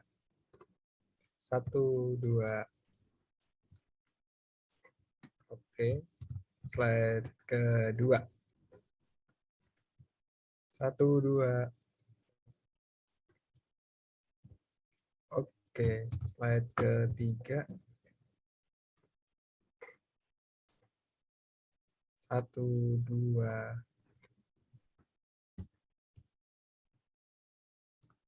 Oke, sip, udah semua. Udah aman. Bang Fadilon, terima kasih banget udah mau sharing. Mungkin boleh sedikit sharing nih motivasi buat teman-teman di sini untuk bertahan di market ini seperti apa? Pertama, kalau dapat ilmu baru harus dipraktekin. Tapi dipraktekin itu pakai dana yang super kecil karena kita pasti akan rugi di dalam mencoba. Dan perlu teman-teman ketahui juga bahwa semua expert di saham itu rata-rata cuan konsisten itu umurnya tuh di 2 tahun, 3 tahun, bahkan ada yang 5-6 tahun. Jadi nggak ada yang instan. Walaupun teman-teman cuan di tahun pertama besar, itu hal yang biasa karena kita pengen dapat itu adalah bisa konsisten nggak sampai 5-10 tahun ke depan. Karena kalau cuan tahun pertama 100 juta, terus tahun kedua Carlos 200 juta kan sama aja bohong. Jadi yang penting pelan-pelan aja. Jangan, maksudnya boleh maksudnya jadi full time trader boleh, tapi pelan-pelan make sure dana daruratnya udah beres dulu, hidup 1 tahunnya udah ke cover dulu. Karena kalau misalnya kita belum ada dana yang tanda kutip hidup 1 tahun belum aman, nanti tradingnya pun gerasa gerusu. Jadi analisanya confirm pun kita nggak akan berani banyak karena ini bukan dana dingin nih, tapi dana pura-pura dingin. Jadi kurang lebih seperti itu aja sih. Yang penting belajar terus. Belajarnya tentunya dipraktekin di market. Kalau misalnya nggak bisa manage market dengan porto dengan disiplin, bikin 1 RDN lagi khusus dana kecil kalau nyoba metode baru. Nggak boleh dimasukkan metode baru itu menjadi metode kita sebelum ada backtest cuan berturut-turut 4 kali. Baru bisa confirm, oh ini maksudnya. Karena kalau nggak 4, itu bisa jadi cuma hoki di market aja, bukan cara. Gitu. Lebih seperti itu aja sih. Ya, pokoknya terima kasih banget Bang Fadlon. Buat teman-teman juga terima kasih. Jangan kapok buat sharing sama paguyuban Bang Fadlon. Ya, mungkin itu aja. Selamat malam semuanya. Terima kasih sekali lagi yang udah join. See you di market selanjutnya. Terima kasih semuanya. Terima kasih, Bang. Terima kasih.